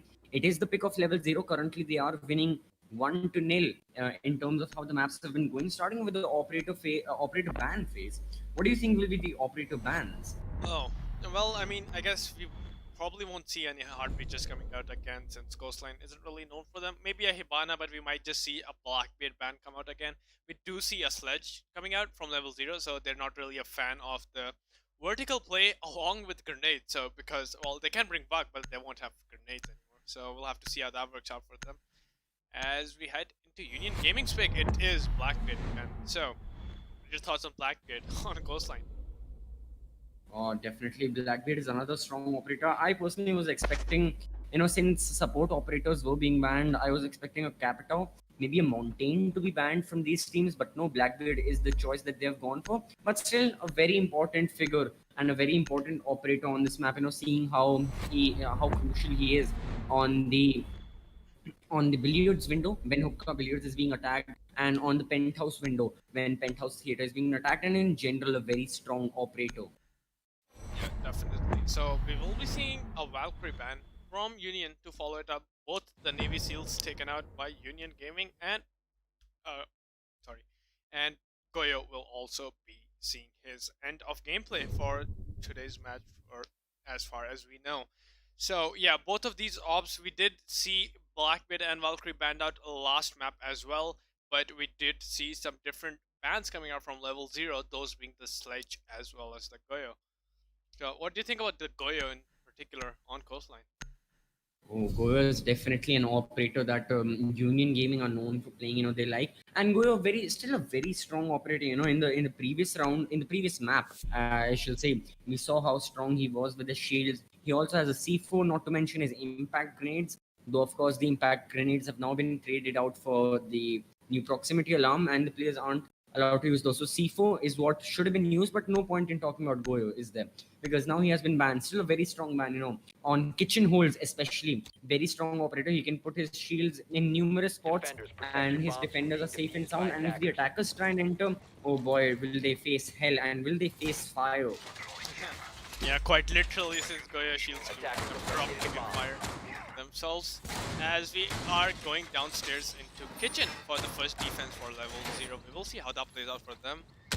As we are seeing a Jaeger from my combo again, which is all seen to be quite popular these days, since considering the amount of throwables attackers have.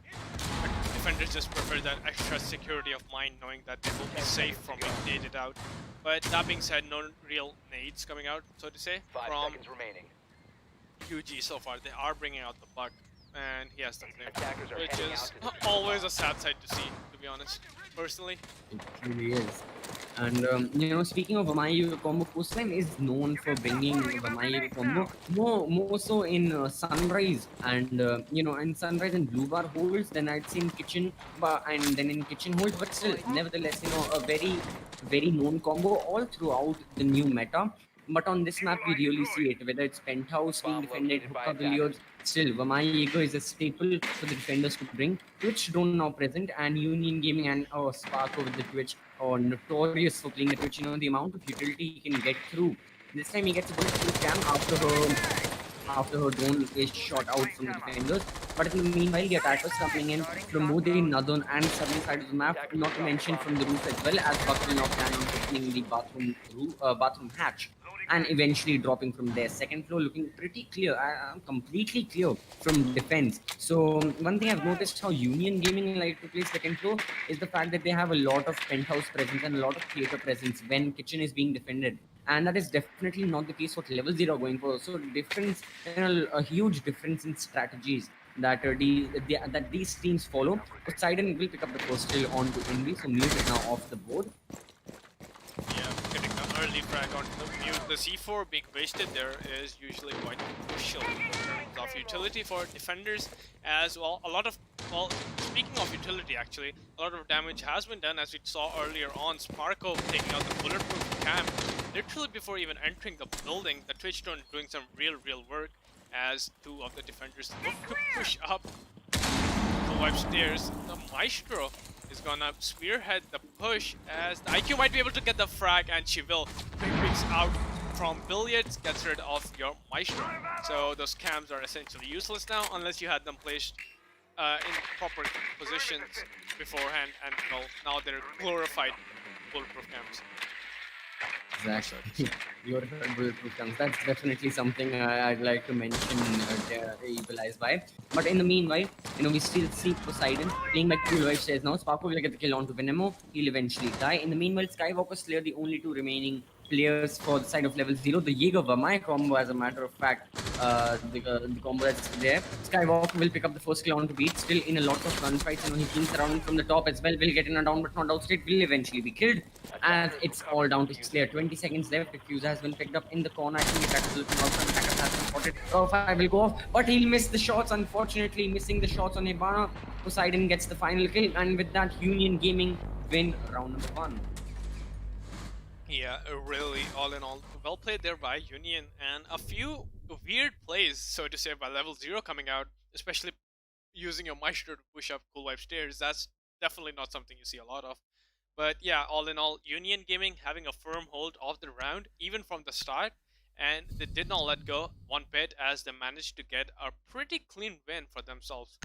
I believe only one of them died, yeah, so that was a really, really well played there for them. And this time we are seeing the Blue Bar Sunrise combo, Blue Bar Sunrise objective come out, as we're seeing the Jaeger Vamai combo come out once again from LevelZero. Now it just goes to show how important both these operators are on coastline, and also considering, speaking of combos, Mozzie Mute combo is also present. That's something we almost saw in Border in the defense of LevelZero. They were playing Mozzie Skywalker. We still remember that kill Skywalker got onto IQ from Valley, and we still have IQ and Mozzie present. So you never know what may happen. As many bombs as they can. Yep, going down to bars this time, we will be seeing how Dapper is out for them.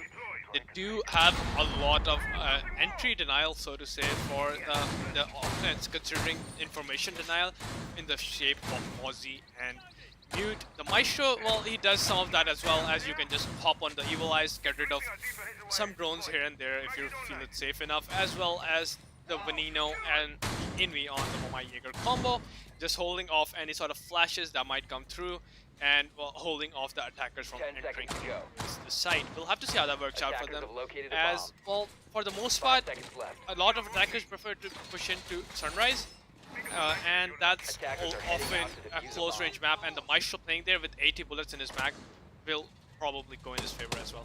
So yeah. Exactly, and not to mention him being a 3 armor 1 speed operator, so he can soak up a little more bullets than compared to average defender. And meanwhile, Jittery is coming in from gym entrance. Along with him, we have Ash being played by EX7, so they're still looking out for any defenders.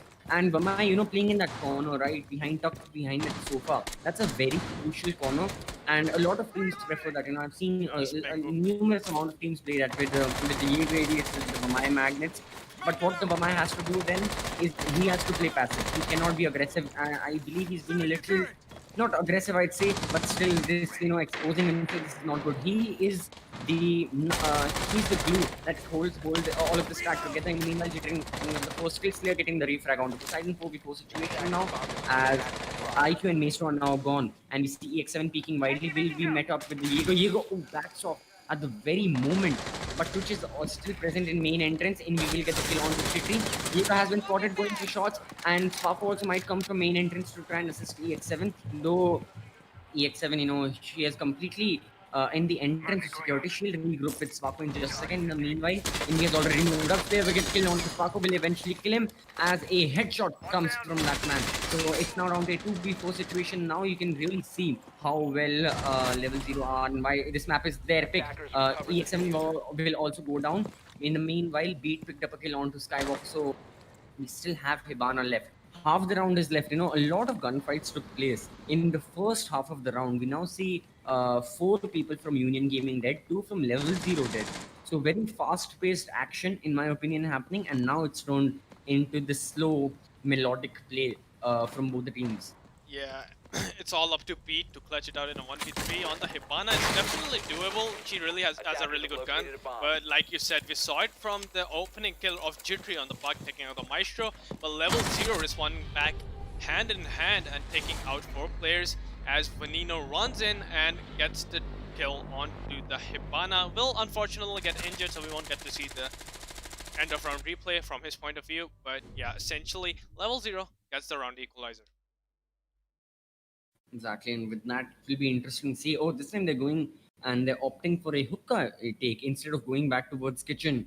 And if once they go back towards kitchen, I'd really like to bring out how well Union Gaming attacked kitchen. That's something we saw in the previous matches in Never Diamonds versus Gaming. That was something we were bringing up in the interview with Spapo. And Union Gaming definitely, have interesting ways to say nonetheless. But in the meanwhile, LevelZero on hookah. This time we're not seeing the Vamai, rather we are seeing Mighty Oli playing Echo, and Alibi is also coming in from Veneno.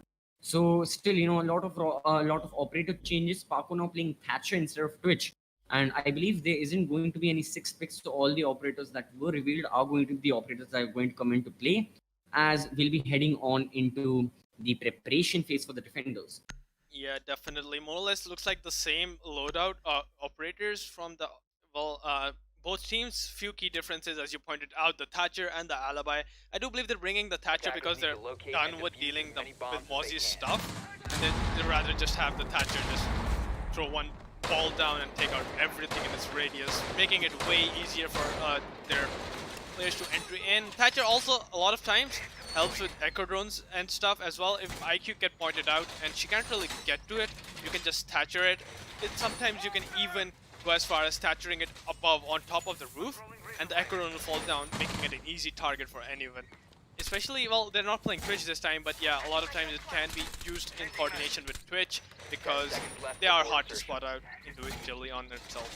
So yeah, we'll see how that works out. The Alibi will be a major distraction for the opponents, but however, once she gets drones out, she does have diminishing returns. But the gun on her is the really key factor here, for which a lot of players do play her, I do believe, since the MX-11, MX Rome, yes, I do believe, is a really consistent gun at all ranges. Exactly, and not just a primary gun but a secondary gun as well. The Bailiff is also an excellent gun. Oh, yeah, It gets all the soft destructive Soft. destructibility. Yes, soft destructibility down, and that still really helps. That's why we also see Maestro also being played instead of Echo, not just because of how Evil Eyes can shoot laser beams towards the attackers, but also because of the fact that the Bailiff is there, and the Bailiff cannot make a lot of holes at the rate of actual shotguns like the M8s that the SAS operators bring in smoking Maestro. But still, they offer up some destructibility. Line of sights can easily be made, and that is definitely a key factor into having Alibi in your setup, because this map really requires a lot of line of sights. It is a small map, but still, you need line of sights, and you need to have information, especially when you're not playing traditional information operators, like Valkyrie. And Valkyrie has been banned. We still have Mozzie. Ash will get down. Hibana going to the refrag will be successful as he picks up a kill onto Slayer. So a quick trade coming in. We see smoke going off. And meanwhile, Ash is also unfortunately dead side of Union Gaming. Yeah, that was a really nice shot there from Slayer. Unfortunately, he did get traded off by a beat almost instantaneously. But yeah, we did see the Ash trying to sneak in, get a pick or two, but the smoke was already. They did lose smoke as their first pick, so that is a bit unfortunate, as you really don't want to see that, since the smoke canisters are the most important end of round. Skywalker, however, will peek in, get rid of the Hibana, as well Poseidon falling for the Alibi traps will also lose the gunfight. Through Skywalker going insane with a triple kill. Will he be able to get the last kill? The Bucks below, but no, Buck managed to catch him out. It's all up to Jitri now. In a 1v2 situation, as he did get a Claymore kill apparently on Veneno, trying to flank him from below. As well, he will be going back up top. Will he be able to clutch this out? Defenders should know where the diffuser is and have maybe an Echo drone on it to watch it. He is aware of, like it's always, anyone might be pushing up another victim to the Alibi trap. Unfortunate there, as the Echo drone will be making his life miserable for these last 20 really seconds. Is. Exactly. Now he'll be pushing into side 1v2 situation, definitely not favorable. Once again, the Echo drone spots it. We have this time we have the actual, this time we have the Jaeger, sorry, playing all the way in VIP room. Buck is concussed. I think Jaeger will be pushing aggressively. Jaeger is pushing aggressively in a gunfight, getting pinched is Buck. Buck now pushing very deep. He has the pistol out. He's now on the cool vibe stairs coming in from the rotation, goes back towards cool vibe. The defenders are coming in, not enough ammo in his bullets as Echo shuts him down, and with that, LevelZero win round number 3. Yeah, you could see the franticness in Buck just trying to find the Echo. He had no idea where he was, but he knew he had to take the Echo out before he could go for a plant of any sort, even if the Jaeger was alive. So he's just frantically running up and down cool vibes trying to find where the Echo is, but Mighty playing it really safe inside and will hide until the last moments and just get the frag to clean up and get the lead for LevelZero. Exactly, and with that lead achieved, they'll be going back to kitchen. And now I think, you know, I'll talk about how good Union Gaming are while attacking kitchen. That's something I've really noticed. You know, I really like to mention that match that happened previously. It was Union Gaming versus Never Diamonds. It was on the map of Coastline. And Never Diamonds, they always fell on kitchen as a safe objective. They really thought it was a safer objective for them. And you know, they always thought that they would, even though they were struggling in other aspects of the defense, that a kitchen hold would be quite successful from them and they would win. But what had happened was, you know, LevelZero completely able to confuse them. They were able to bamboozle them, and with that, they really managed to. Well, confuse is the exact word, because the first time that Never Diamonds held kitchen, it was a horizontal take. You know, they had a lot. Sorry, it was a vertical take as a matter of fact, and they had people on the top floor on penthouse holding. You had Jaeger, you had Mozzie, and whatnot. But LevelZero attacked directly. LevelZero came in from sunrise. They got the kill. They planted inside, and with that, they won the round. Next round that Never Diamonds held, they held horizontally. They held in sunrise. They had Goyo shields. They had Jaeger ADSs in sunrise. But LevelZero attacked vertically, and with that they managed to win. And finally, the final round, you know, Never Diamonds had this very thinly spread setup because they wanted to cover everything. They wanted to cover horizontal plays and they wanted to cover vertical plays as well. And then Union Gaming just came into sight, planted the bomb, and won the round. So really, Union Gaming attacking kitchen, I really think it can be successful. The first round proved it, where LevelZero were holding kitchen, and I think this round might end up for Union Gaming. I really think, you know, as far of a history I have with Union Gaming attacking kitchen, I really think they'll be successful with this round, but you never know what may happen. Yeah, definitely. The gunfights seem to go either which way with these guys, as all of them are really capable gunners.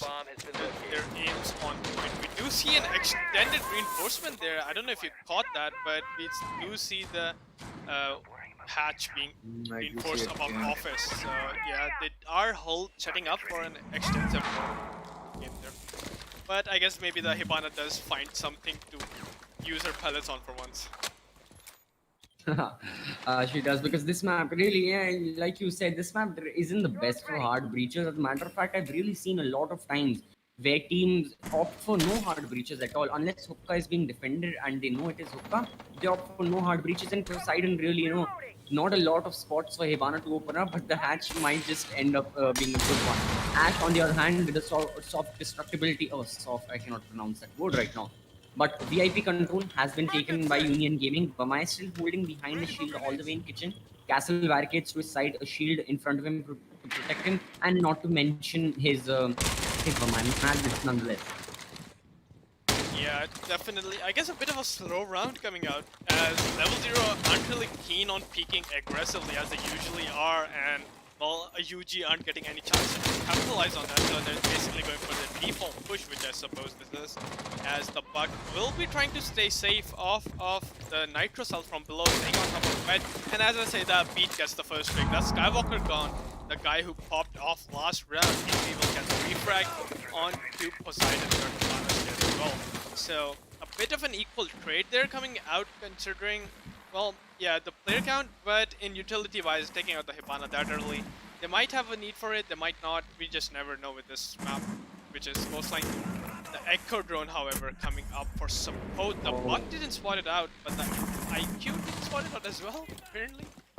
So, yeah. Not sure about that. And this One time, thing I'm ideally, sure again. yeah.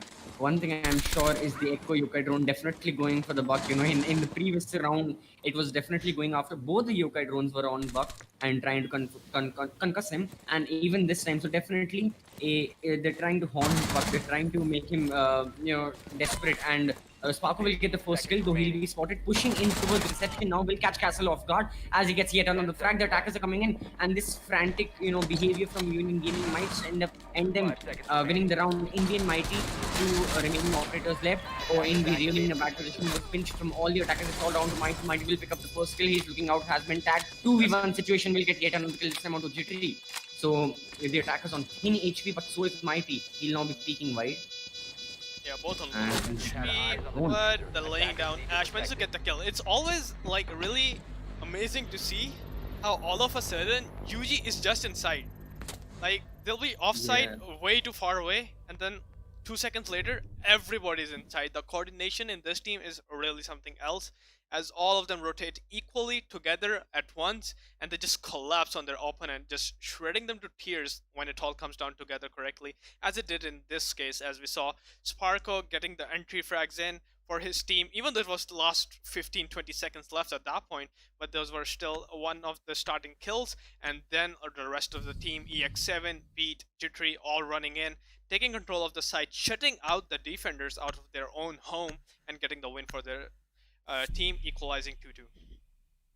Indeed, it was a good round from side of Union Gaming. Now we'll move on to Blue Bar and Sunrise being held from side of LevelZero. Same lineups, we now have Echo being played by Mighty Ali, as we're seeing Mozzie Mute combo still then. Jaeger my combo, something that is definitely a staple from that has become a staple for them now.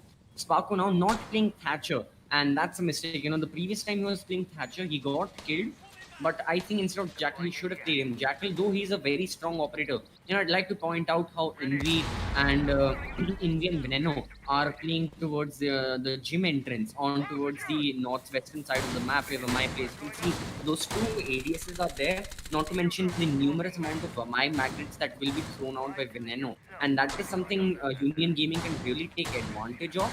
And they can throw one, maybe two Thatcher EMP grenades, and they can destroy all of that utility. In the meanwhile, on the top floor, we'll also see a lot of line of sights being made in all sorts of rooms and all sorts of angles being made as well. But still, we now move on to the onset of the action phase as the preparation phase comes to an end. Yeah, one thing I think curiously, they did leave the hatch soft with no one really holding aggressively in hookah. So that is something that might just come to, a fault for them, as getting control of the hookah hatch does mean they can catch out any rotations in between the two bars. As you see, the rotation right there can be cut off easily by the hatch up top. Indeed, and we are not just the rotations, the attackers themselves can drop down at any time, and that is something Union we were talking about earlier.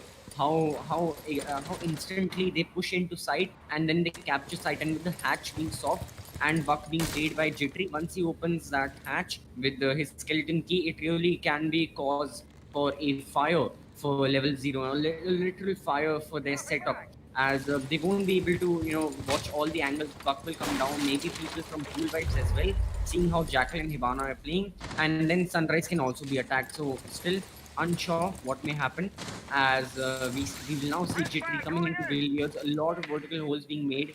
Ash is also present, a lot of vertical holes in the entire map, and this is where we are talking about shotguns and how important they are. Though there is no alibi, Sparkle will pick up the first kill on Skywalker, so Mozzie is now out of the mix.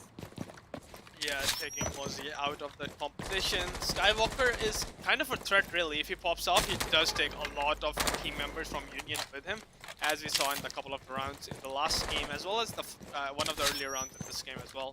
So Mozzie really just capitalizes on any opportunity given to him, and all the better the Sparko did to shut him down earlier in the round. As we head into the last minute, they do have hatch control, watching for any sort of rotations. As a lot of droning coming out from UG, just making sure everything is secure, everything is closed, and there is no risk for them elsewhere. Jaeger running out elsewhere and trying to get kills out of kitchen.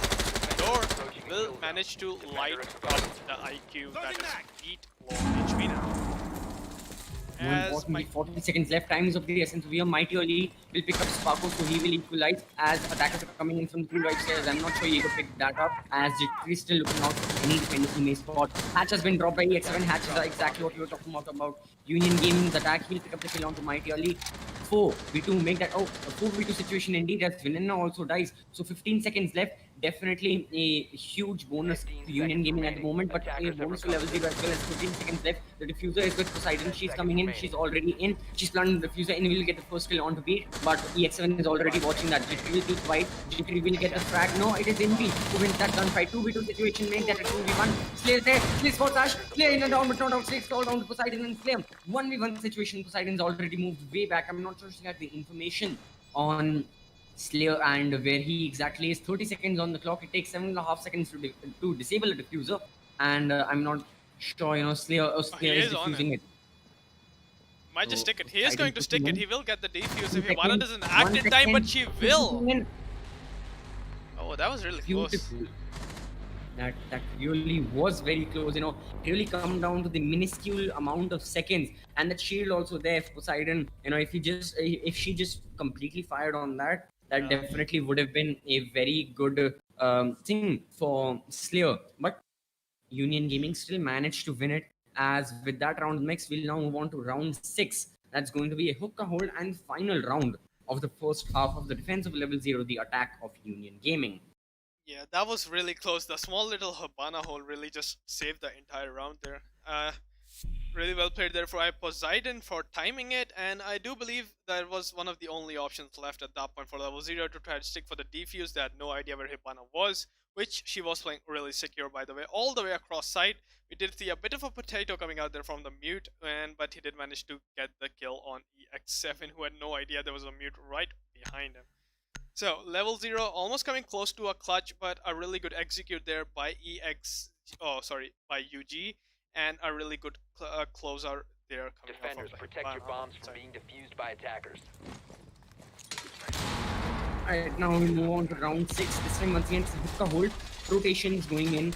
Echo as he'll make bullet hole angles towards Aquarium now. And Aquarium and the Aquarium balcony is something Union Gaming were really focusing on.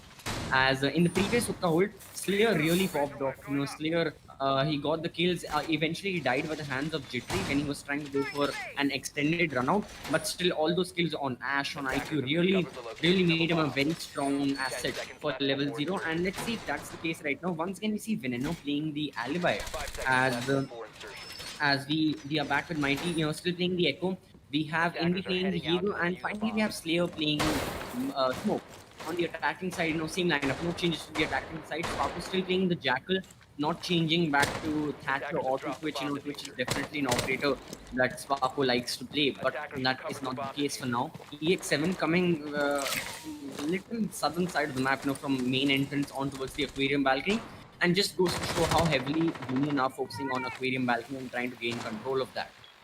Yeah, they're playing the smoke and the billiards. Could be probably going for the smoke that goes through the wall. It is a bit of a glitch, but it is allowed. So that is we see that quite often actually. Use the smoke through the wall to deny plant in a lot of different positions. This is one of the key highlight areas where we see this trick being used, since you can't really go and challenge the planter head on in a lot of situations. So this is a bit, a different way of using utility from the more usual style, but we will be seeing the Hibana pellets being shot out directly, and some of them will still go off. I do believe Poseidon is on the roof, trying to find any sort of angle on the Slayer. Playing inside hookah. No, Exactly. We also have Buck towards the western side of the map, going towards Aquarium. But I really want to focus on how the defenders are playing. Defenders are really in penthouse, and they're still in VIP room, trying to gain control of that. Veneno over there. Mozzie has fallen back towards first floor, and I think he'll be going for the hatch. And exactly what you talked about. Oh, Mighty will pick up a kill on the Spark and will kill him. As Ash will also die, Ike will have to push in towards Aquarium, and Buck will get the first kill onto Jittery, onto Skywalker, as Envy kills Jittery, as a matter of fact. So a quick trade coming in. 2v4 situation in favor of level 0 right now. The diffuser has been dropped on Aquarium. And just like, a call back to what he was saying about the smoke canister, that is exactly what happened. And Hibana also died, so it's all down to Beat. Beat will also die by the hands of Envy, and it was, as a matter of fact, Diego being played by Envy who popped off this round. I believe a triple kill from him, and definitely make things much easier for LevelZero as he finishes off with the final 3 onto IQ. And with that, our first half also finishes off and definitely in favor of LevelZero. Yeah, definitely the luggage window was a real hellhole for UG that round, starting off from Slayer with on the alibi, getting the initial kill onto EX7, the Ash being taken out, and then Invi going back there, getting a double kill for his own self. And well, yeah, really nicely held there from LevelZero. And usually in a lot of situations, you would consider this equal footing, as in coastline you don't really know who's gonna win, right? But a lot of people might just lean towards the defenders being better off as they got more rounds, and it is usually considered harder to defend. And we will be right back as we are heading into our rehost. So yeah, see you guys in a bit.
Here we go again. Trying hard, but you wanna be my friend. Ain't no place to hide, ain't no one to run to. Here we go again. Call my bluff and you wanna be my friend. I'm the one you ride, I'm the one you ride to. If you don't wanna change, ain't no place to hide, ain't no one to run to. If you don't wanna change, I can help you out, I can help you out, I can help you out, I can help you out.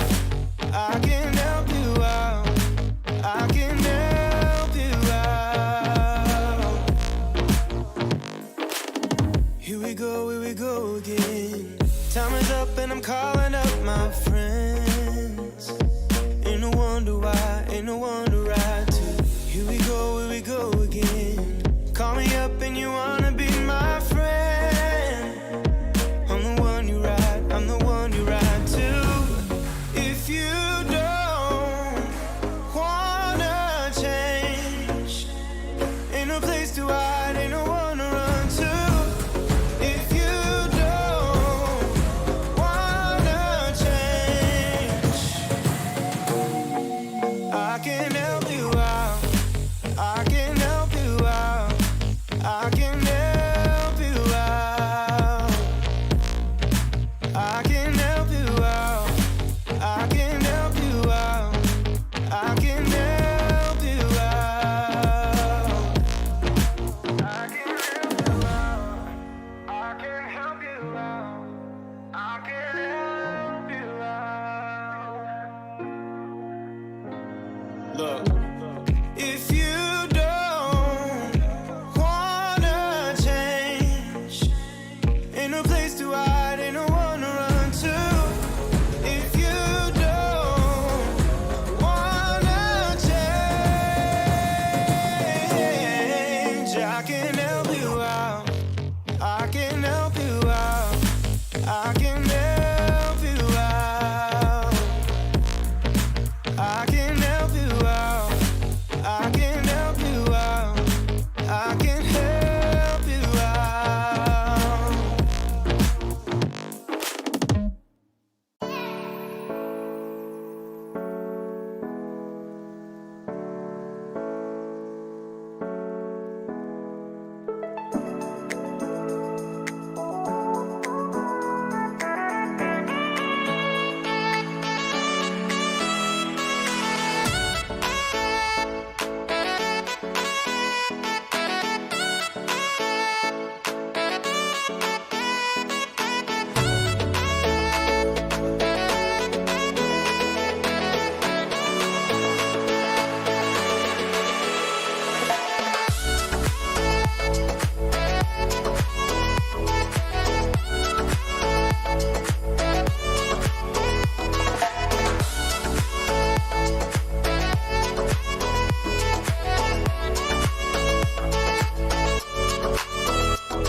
Welcome back everyone to the CriticalX League, hosted by CriticalX, powered by Game.tv. I'm your host, therealCCV, and along with me is Baza. And Baza, we are back, and now it's round 7 of the finals, of the second match of the finals. You know, the first round, the first half more so happened, and it was a very good half nonetheless. You know, both teams exceptionally, they played, 3-3 for them. And now we're back, and it's going to the defense of Union Gaming, the attack of LevelZero. Blue Bar is the first side chosen, as we are once again seeing Jittery and Poseidon playing the Jaeger-Vamai combo. Mita coming in from EX7. All right. So definitely something up the sleeves of Union Gaming, as I think with Mira, they plan on going. They of course Mira can hold horizontally with her black mirrors, but I've really seen a newer style of gameplay come in, where Mira plays on the floor above, that is in hookah. But in the meanwhile, to counter Mira, we have Envy now playing Twitch as Slayer picks Lion, and apart from that, we have Zofia, IQ, and Ash. Yeah, we do have a few curveballs thrown this time around. As you mentioned, the Mira as well as the Lion being brought into play. We'll see how this turn out for both of these teams, and especially where EX7 chooses to put his Miras. Like you said, we are seeing a lot of times Mira being put upstairs rather than on the normal same floor as you are Defenders, used protect to. your bombs from So being we'll see how he defused by plays that attackers. one. It will be important, and I am curious. So, Exactly. On and the yeah, attacking side as well, we have Slayer playing Lion instead of Jackal, and Jackal was something was an operator that Attackers have Sparko located a bomb. was playing, and instead of that, they've completely chosen a different operator. Both do follow a little bit of same play style. As to they are a little aggressive. They are very in your face operators. Give a lot of information to their teammates, but still different operators nonetheless. 10 And seconds to now go. with the onset of the action phase, we'll be seeing how these teams will 5 battle it seconds out, to because now insertion. Mira is reinforcing the kitchen window, the kitchen door. And I Attackers think are she has moving to plans on defuse the putting bomb. black mirrors there. I believe no, she still has one of her black mirrors. Not sure where the other one is. Still, the other very one's up very top, interesting. as we saw. Like you said, she just went directly up Oh, top and yes. put it there. Hmm. All right. So that will be a very important meetup for her other teammates into seeing and into giving information to her fellow teammates. But still, we have Ash and Zofia coming in from Skywalker and Mighty Ali respectively. So speaking of Skywalker, he'll get the first kill onto Jittery, but Sparko will get the quick refrag as we're now down to a 4v4. So very early into the game, 20 seconds were left, and we are back. In the meanwhile, along with the diffuser, we have Envy over here. Speaking of Envy, gets the first kill onto B. So 3v4 situation, Lion scanner goes off as IQ enters from main entrance. Meanwhile, 3v4 situation, like we mentioned, still in Attackers bomb favor diffuser of. has been acquired. Oh, well, now we are on level terms. The Sparko will get a kill, and Envy and down goes Envy. So 3v3 equal. Hatch has been opened on the floor above, as the attackers are looking out for any defender presence on VIP and near penthouse. Vertical holes also Attackers being recovered the made by diffuser. Sparko, as now the round has come to a little bit of a standstill. Things have slowed down definitely from before, from all the frantic headshots and the kills that were coming from both sides. Yeah, definitely. I guess the Lion really does complement their playstyle if they really want to go aggressive. And Sparko goes for a relatively late round reinforcement on the hatch there. But yeah, I guess it's better late than never, since LevelZero is quite in command here, as they have slowed down, but the Lion does still seem to Bomb have one of located his by charges, attackers. which might be really useful when it comes to the final push. And while in the initial burst, the Lion did show his usefulness, as the Lion burst were used in accordance with Envy really getting aggressive up in their face and getting those two opening frags, even though he get traded out as well as Skywalker. But it does Attackers happen recovered the in bomb the diffuser. whole scheme of things. They are looking to push in from office right now. No heart breacher means they'll have to run into the door, which somehow Veneno will be successfully managing to do, even through the minecart. C4 will be missed by EX7, who is trying to just get any picks right now that he can. Does light up Veneno as Slayer comes in for a reinforcement, or for a diffuse plant, and no C4 on the Mira means she cannot deny it. Mighty, however, will shoot him down from Cool Wipe stairs, as it's all up to the last two remaining players, Poseidon and Sparko. Alright, so speaking of Poseidon and Sparko, Poseidon all the way in Sunrise, relatively quite close to the diffuser. In the meanwhile, Sparko no more is he, as it's all down to Poseidon to try and clutch it for Union Gaming and to try and get into the lead before LevelZero come. But a pre-fire will come in from Lion, and with that LevelZero will win round number 7, and now they make it a 4-3 lead for their team. Yeah, definitely. That was also an interesting angle, I would like to say, from Mighty Ali holding the rotation. If in case any of the defenders try to peek outside into the courtyard, Mighty would have a free pick for himself there. So all in all, really, really well played there by LevelZero. Good entry, even though they get traded out, and essentially a really nice setup to get the plant down. EX7 missed a few shots, missed his C4, might have cost them the round, but well, LevelZero are also to be given the full credit of how well they played in the grand scheme. Exactly, and with that out of the way, Blue Bar will once again be held from Union Gaming. So, and they're still on to their strategy. They still want to make it succeed. As now, Envy will be playing Buck instead of Lion, and we're seeing Slayer once again on the Twitch. And this is the same operator lineup from both the teams.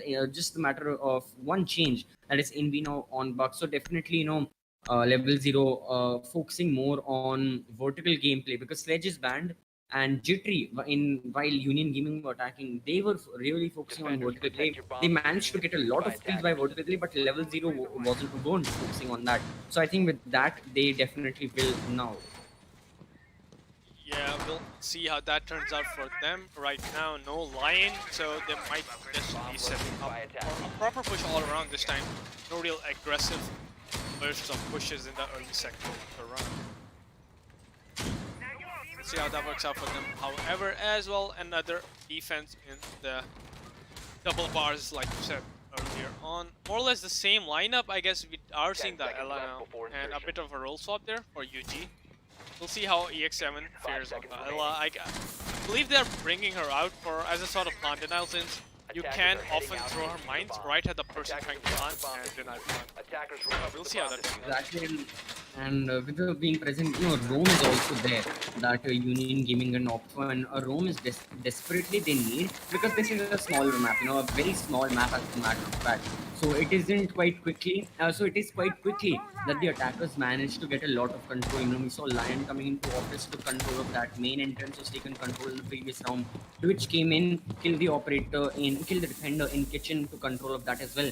So I think with the Rome, Union Gaming should be looking to delay the attackers as much as they can because the previous round, LevelZero won with fair ease. They planted the diffuser very easily with a lot of time left. It wasn't like 5 seconds or anything were left for them, and with that, they managed to get the diffuser down as Beat will now be in a down but not out. Well, no more as Invi will pick up the first frag to LevelZero. Ella will also be tagged. Ella will be killed as now Jittery gets a quick refrag onto Veneno. So 3v4 situation, Castle barricade on the long hallway still looking out. Spockman meanwhile watching vertical angles as Poseidon the final defender left for Union Gaming, all the way in Sunrise, watching the angles and offices from the Mira Black Mirror. Attackers have located a bomb. Yeah, definitely a bit of a top floor presence is also coming out there from LevelZero now, as they are looking to secure all of the map and get whatever picks they can before they actually finally move in. 2v4 and still half the round left for LevelZero to work with. Looks like this should be a really safe win for them unless defenders can pull some miracles. The rotation seems to be bugged as Poseidon does have to adjust it for himself by using the MPX for the destruction. Well, the Jaeger is held inside kitchen. I do believe there's someone playing outside the window there. Well, not anymore, but like the Jaeger is hesitant to cross the window apparently, as he is really quite scared. As I say that, he definitely does move out. And well, it's all up to LevelZero now to show what they can do as we head into the last minute of the round.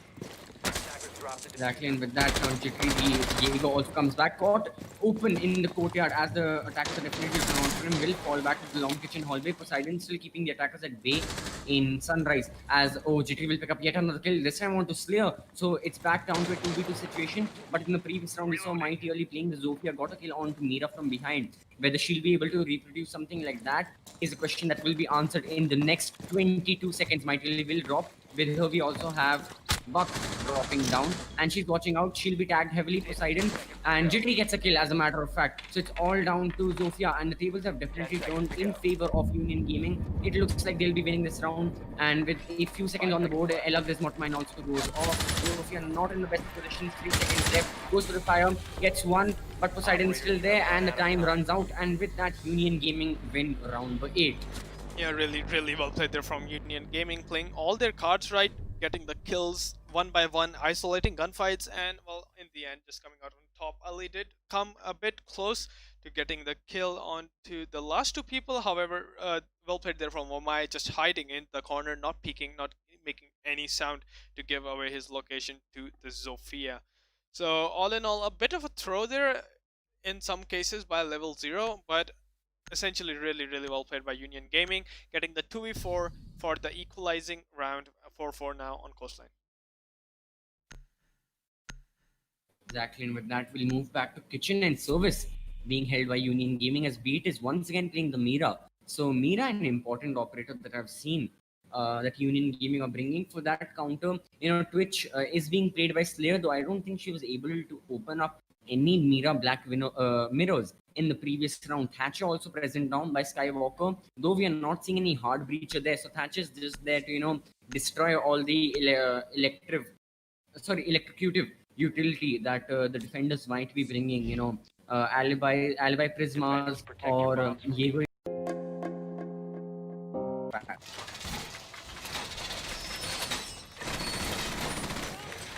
Yeah, definitely. As we are heading into round number 9. Oh, this is the first. That's a curious mirror. Okay, that's not a mirror we see often, honestly. If you can see that, Definitely. that is Yeah. a weird one. Because essentially, if you're playing there, you're basically dead with no real rotation, unless I guess you jump off from on top of Mira. But we'll see how Union Gaming plans to play it in just a bit here, as they are using a crisscross of mirrors apparently to hold both angles simultaneously somehow. Depending on what side they're being pushed from, they can just jump over the wall and, well, rotate around, hold the other side. We'll see how that works out for them. But yeah, LevelZero are getting ready to attack now as we head into the attack phase of the round. Slayer ready for any runouts, looking for any peaks as they look to entry inside the building. Exactly, with that we still have the attackers coming in from all sides of the map, coming in from Sunrise, coming from Blue, from offices as well. It doesn't feel like LevelZero are attacking second floor at the moment, as they are completely droning out, Sunrise. So I think a horizontal take is what we will be seeing. There's a rotation in Sunrise and the hatch is open. So at any point, any defender from Union Gaming can jump from the hatch and get kills onto unsuspecting attackers. So that is something that LevelZero definitely have to be careful of. There is no nomads in their lineup right now, so they really cannot prevent a lot of these runouts. And we have Jittery watching the hatch on Aquarium as well, watching the office entry. In the meanwhile, rotation is also going off. EX7 now in a down but not out state will be killed by Veneno. So 4v5 situation in favor of LevelZero at the moment. As we see Veneno now peeking into Blue Bar, and now she's watching, Blue Bar entrance. So she's being very aggressive, and she's definitely trying to get more frags than entry fragger, possibly peeking towards site now, trying to catch, Mira or anyone, any defender along with her. We have Thatch also present. Drone are coming in from Twitch. In the meanwhile, another kill coming in from side of LevelZero, as Jittery will now also go down. A lot of castle barricades on the second floor. Yeah, a So lot I of think- utility dumped up top as well. Slayer does get a really nice shot on Poseidon, but there's still somebody playing up top. Slayer almost taking the head off of IQ. The castle, however, is just gonna hide inside his hidey hole up top, as well his team gets thrown to shreds down below Mira on 1 HP. That's Pete, tries to get the C4 off, but no, that will be Mighty Ali getting the kill from the Mira, playing the Zofia as well. Sparko is locked out of his own side upstairs all alone in a 1v4 situation. 40 seconds left. He does have to clutch this out for his team, otherwise they will be on a run deficit, and well, we've seen LevelZero to be really good at capitalizing on those. He is looking to go back to its side, rotates out from main lobby, and we'll get a really nice shot on Mighty Ali, who did manage to land a lot of shots on him as well. Laying down on the floor is the Thatcher, who will get traded out, but well, all in all, the attackers having man advantage and the diffuser down will win the round. So LevelZero are up 5-4. Definitely a great round from LevelZero. I think they only faced one, maybe two casualties from their side, and still, they were able to gain control of the map so much. And that is exactly because what Quantum G1 were doing. Quantum G1 were focusing so much on the vertical play with the castle barricades, the regular barricades, the reinforcements, vertical holes. And LevelZero just attacked directly. They directly attacked side coming in from Sunrise. IQ got the kills, and then you really saw how much Castle was struggling at the end. He was opening barricades in security room, and he couldn't go through his own castle barricades, as that would indicate his presence being there. So things, completely being opposite as to what Union Gaming were expecting, as LevelZero win round number 9, and now we move on to round 10. It's going to be another kitchen defense, and this time we're seeing Legion being played by Poseidon, Beast still on the Mira, EX7 playing the Echo now, as finally we have Sparko and Jittery playing Castle and Jaeger respectively. I guess realizing the need for more information on the side, they are bringing out the Legion finally. as he will also help slow down the attackers a lot. So far, LevelZero does seem to have rather fast attacks, which is complementary to Coastline, as we do see that a lot of aggression is common to this map. We are seeing another Mira playing out by Union Gaming. More or less the same setup seems to be coming out from them as well. We'll see how much damage Legion can do for his teammates, how much of an impact he can have. We aren't really seeing any vertical presence right now. So yeah, I guess they're going for an alternate castle hold. We'll see how that works out. 5 seconds to insertion. Exactly, and counter that, we might be seeing LevelZero go themselves go for a vertical take, just exactly doing. I was mentioning, I've mentioned that match almost a million times right now, but the Never Diamonds versus Union Gaming match, once the defenders that were Never Diamonds in that case, once they started doing horizontally, Union Gaming attacked vertically, and that might just be the case on LevelZero. The tables will literally be turned on Union Gaming if that's the case for now. It doesn't completely look like that. There's no dedicated vertical play. You have the hybrid vertical horizontal attack of Mighty and Envy, and there's still hatches open, so the defenders are still on the top floor. So I think Union Gaming are, preparing for everything, a horizontal play, vertical play, anything as a matter of fact. Yeah, and so they have to, considering LevelZero are quite unpredictable at this point. They can just do whatever they think is gonna work. They find a hole, they make a call, and they implement it on it, which has been working out really well for them. However, this one seems to be a bit of a slow round considering this specific match, as it's been a minute with no frags and almost coming close to dying. There was Jittery by the hands of Slayer on the Twitch playing inside office. So yeah, no frags, a bit of a slow round, but that's okay. A setup coming out there from LevelZero, getting ready to collapse on the team. We do see Envy holding a rather sweaty angle onto the VIP room as well. Nobody's really there. It is castled off apparently again, but no one's really playing inside VIP, or rather in the extension of that area. All of it seems to be clear, and Sparko does seem to have forfeited all of that to play on code yet. Ledge.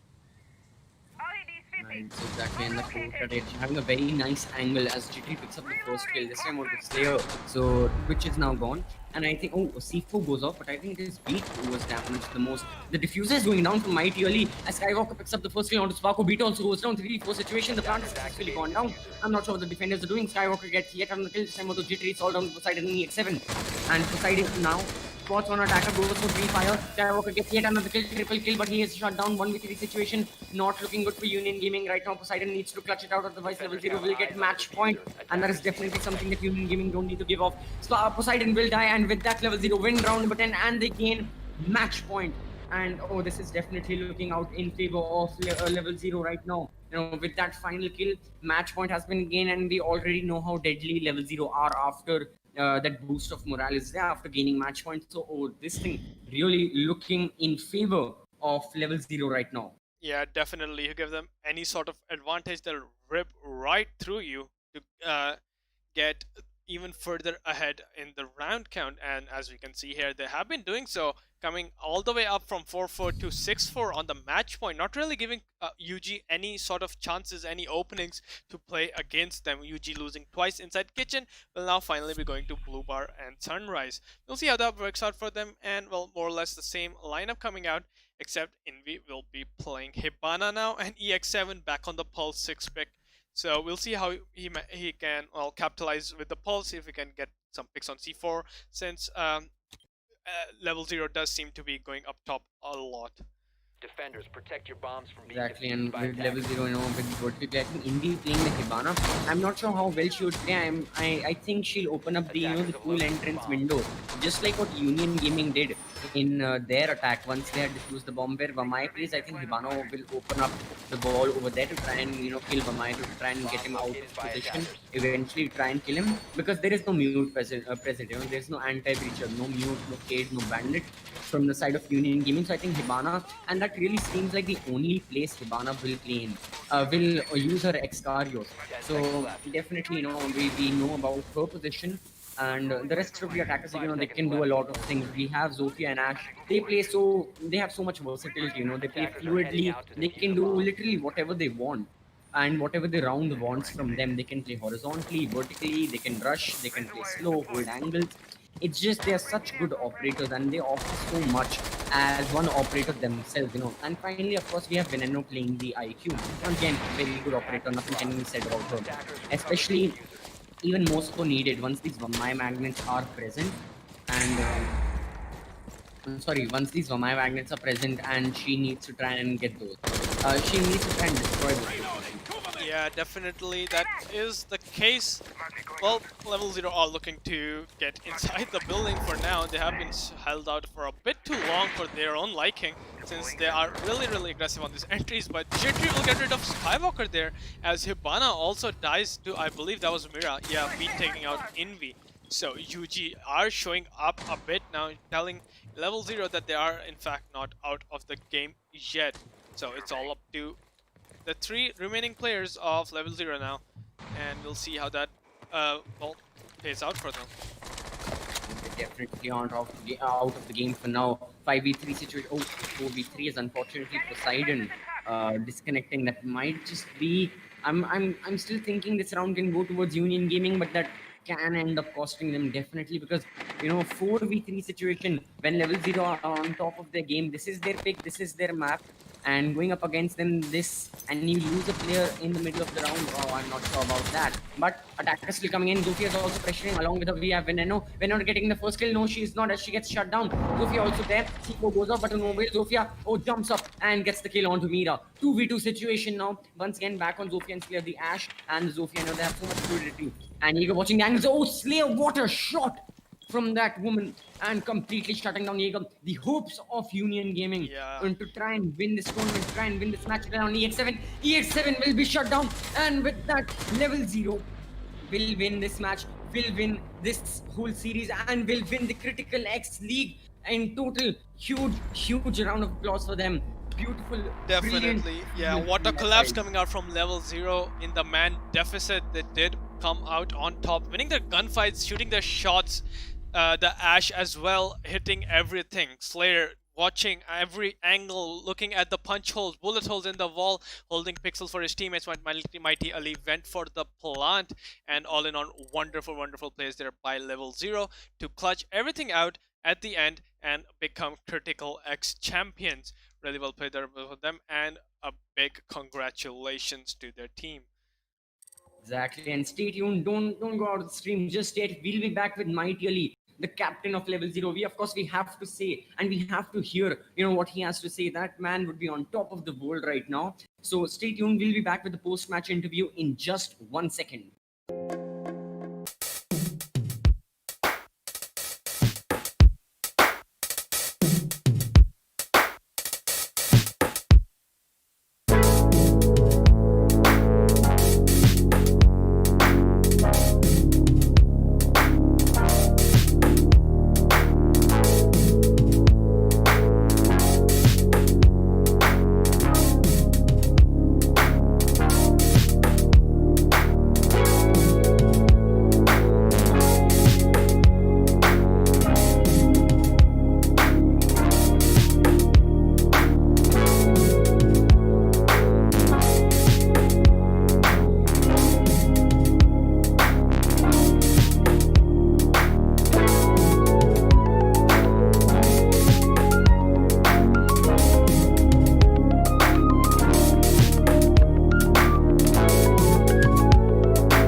Welcome back everyone to the CriticalX League hosted by CriticalX, powered by Game.tv. I'm your host, therealCCV. Along with me is Baba, and of course we have our esteemed guest over here, the captain of LevelZero Esports, the captain of the winning team, the captain of the winning team, basically the entire team that has won the entire league.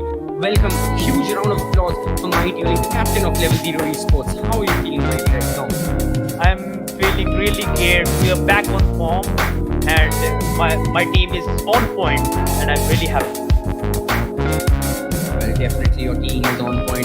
That performance, even on border, that was the pick of Union Gaming, and post time was your pick. You really managed to shut down Union Gaming. It was a very close fight from them, very good fight nonetheless. But you managed to win both the matches nonetheless. For 2-0 victory from them. Did you expect this, or did you expect sort of a 2-1 or anything else for that matter. How did you predict this match would go down? Yeah, obviously for a team that is one of the best teams in South Asia, we will predict that they will give us a really tough time and we'll have a PO3. They will win one map, and we were trying hard. We were trying hard, so hard, but we expected that there will be a good fight, better than that. But we were better today, and we were on point. Our coordination was balanced, and everything was cool, and you know, at the end it happened, we won. Exactly, and you did win. What a margin that you win by, 7-4 on your pick, and it certainly shows how good Level Zero, and your team are on the map of Coastline. And before we part off for the stream and we part off with the league, any final thoughts or any final things you may have to share with the audience watching? I already shared that we are working hard. I had said this multiple times to my fans, to the people who are watching, that we will be giving good results indeed. We are working hard. We are grinding for day by day for the national qualifier. And these tournaments are really good for the community and for the competitive teams as well. For the community, it helps them to grow. Like they can watch the streams, they can come and they can learn from so much from these teams. And for the competitive teams, it's like a good practice for them, even though they are fighting for the prize pool. But the practice is the real thing, and ultimately we are going for the national qualifiers. We are practicing for that. So Indeed, you are. I just want my fans that keep supporting us, keep watching the streams, and good luck. Well, you heard it from the man himself. That was Mighty Ali, the captain of LevelZero Esports. And we are Baza and the Real CCV. We've been your host for today. And before we part off, for this has been a huge journey, to all the people, whether you were a participant, whether you were a watcher, whether you were one of the staff that worked behind the scenes in making this league possible. A huge thank you to all of you. This has been a wonderful journey. Like we said, I want to say one thing. I want to say a thing. Please do. Like the management was really good. This is a long league. Like this is so much hectic work. Like you have to carry out a lot of matches, and you guys have done a really good job. Appreciations and congratulations for a beautiful and a good tournament. And congratulations to you as well. LevelZero, once again, I've said it a million times, I'll say it again. LevelZero are the crowned winners of the CriticalX League. And with that, we'll be concluding. Thank you everyone for watching. This has been the CriticalX League, hosted by CriticalX, powered by Game.tv. Along with me is Baza. I hope you all are well, and I hope you stay well. Keep watching Rainbow Six and keep having some fun. Until then, we'll be back with more leagues, and well, keep having fun is all I'm going to say. Thank you. And as our final words, thank you indeed. Yeah, definitely. Thank you very much for having us. Thank you for the opportunity as well from me, allowing me to come in and cast the finals with CCV. It was really good. It was a real pleasure. I'll just say that much. And yeah, thank you everyone.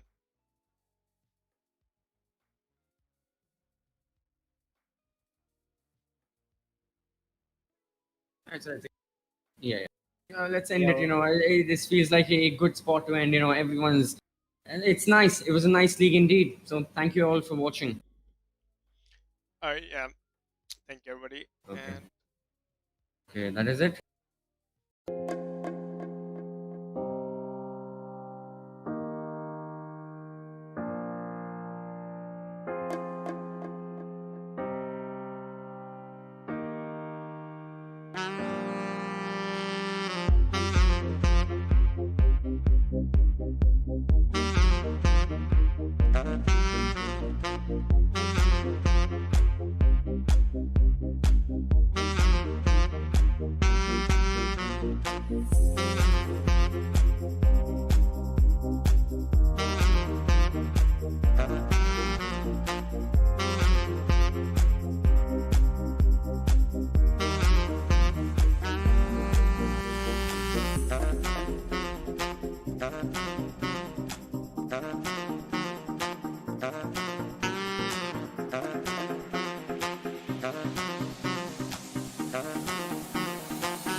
love.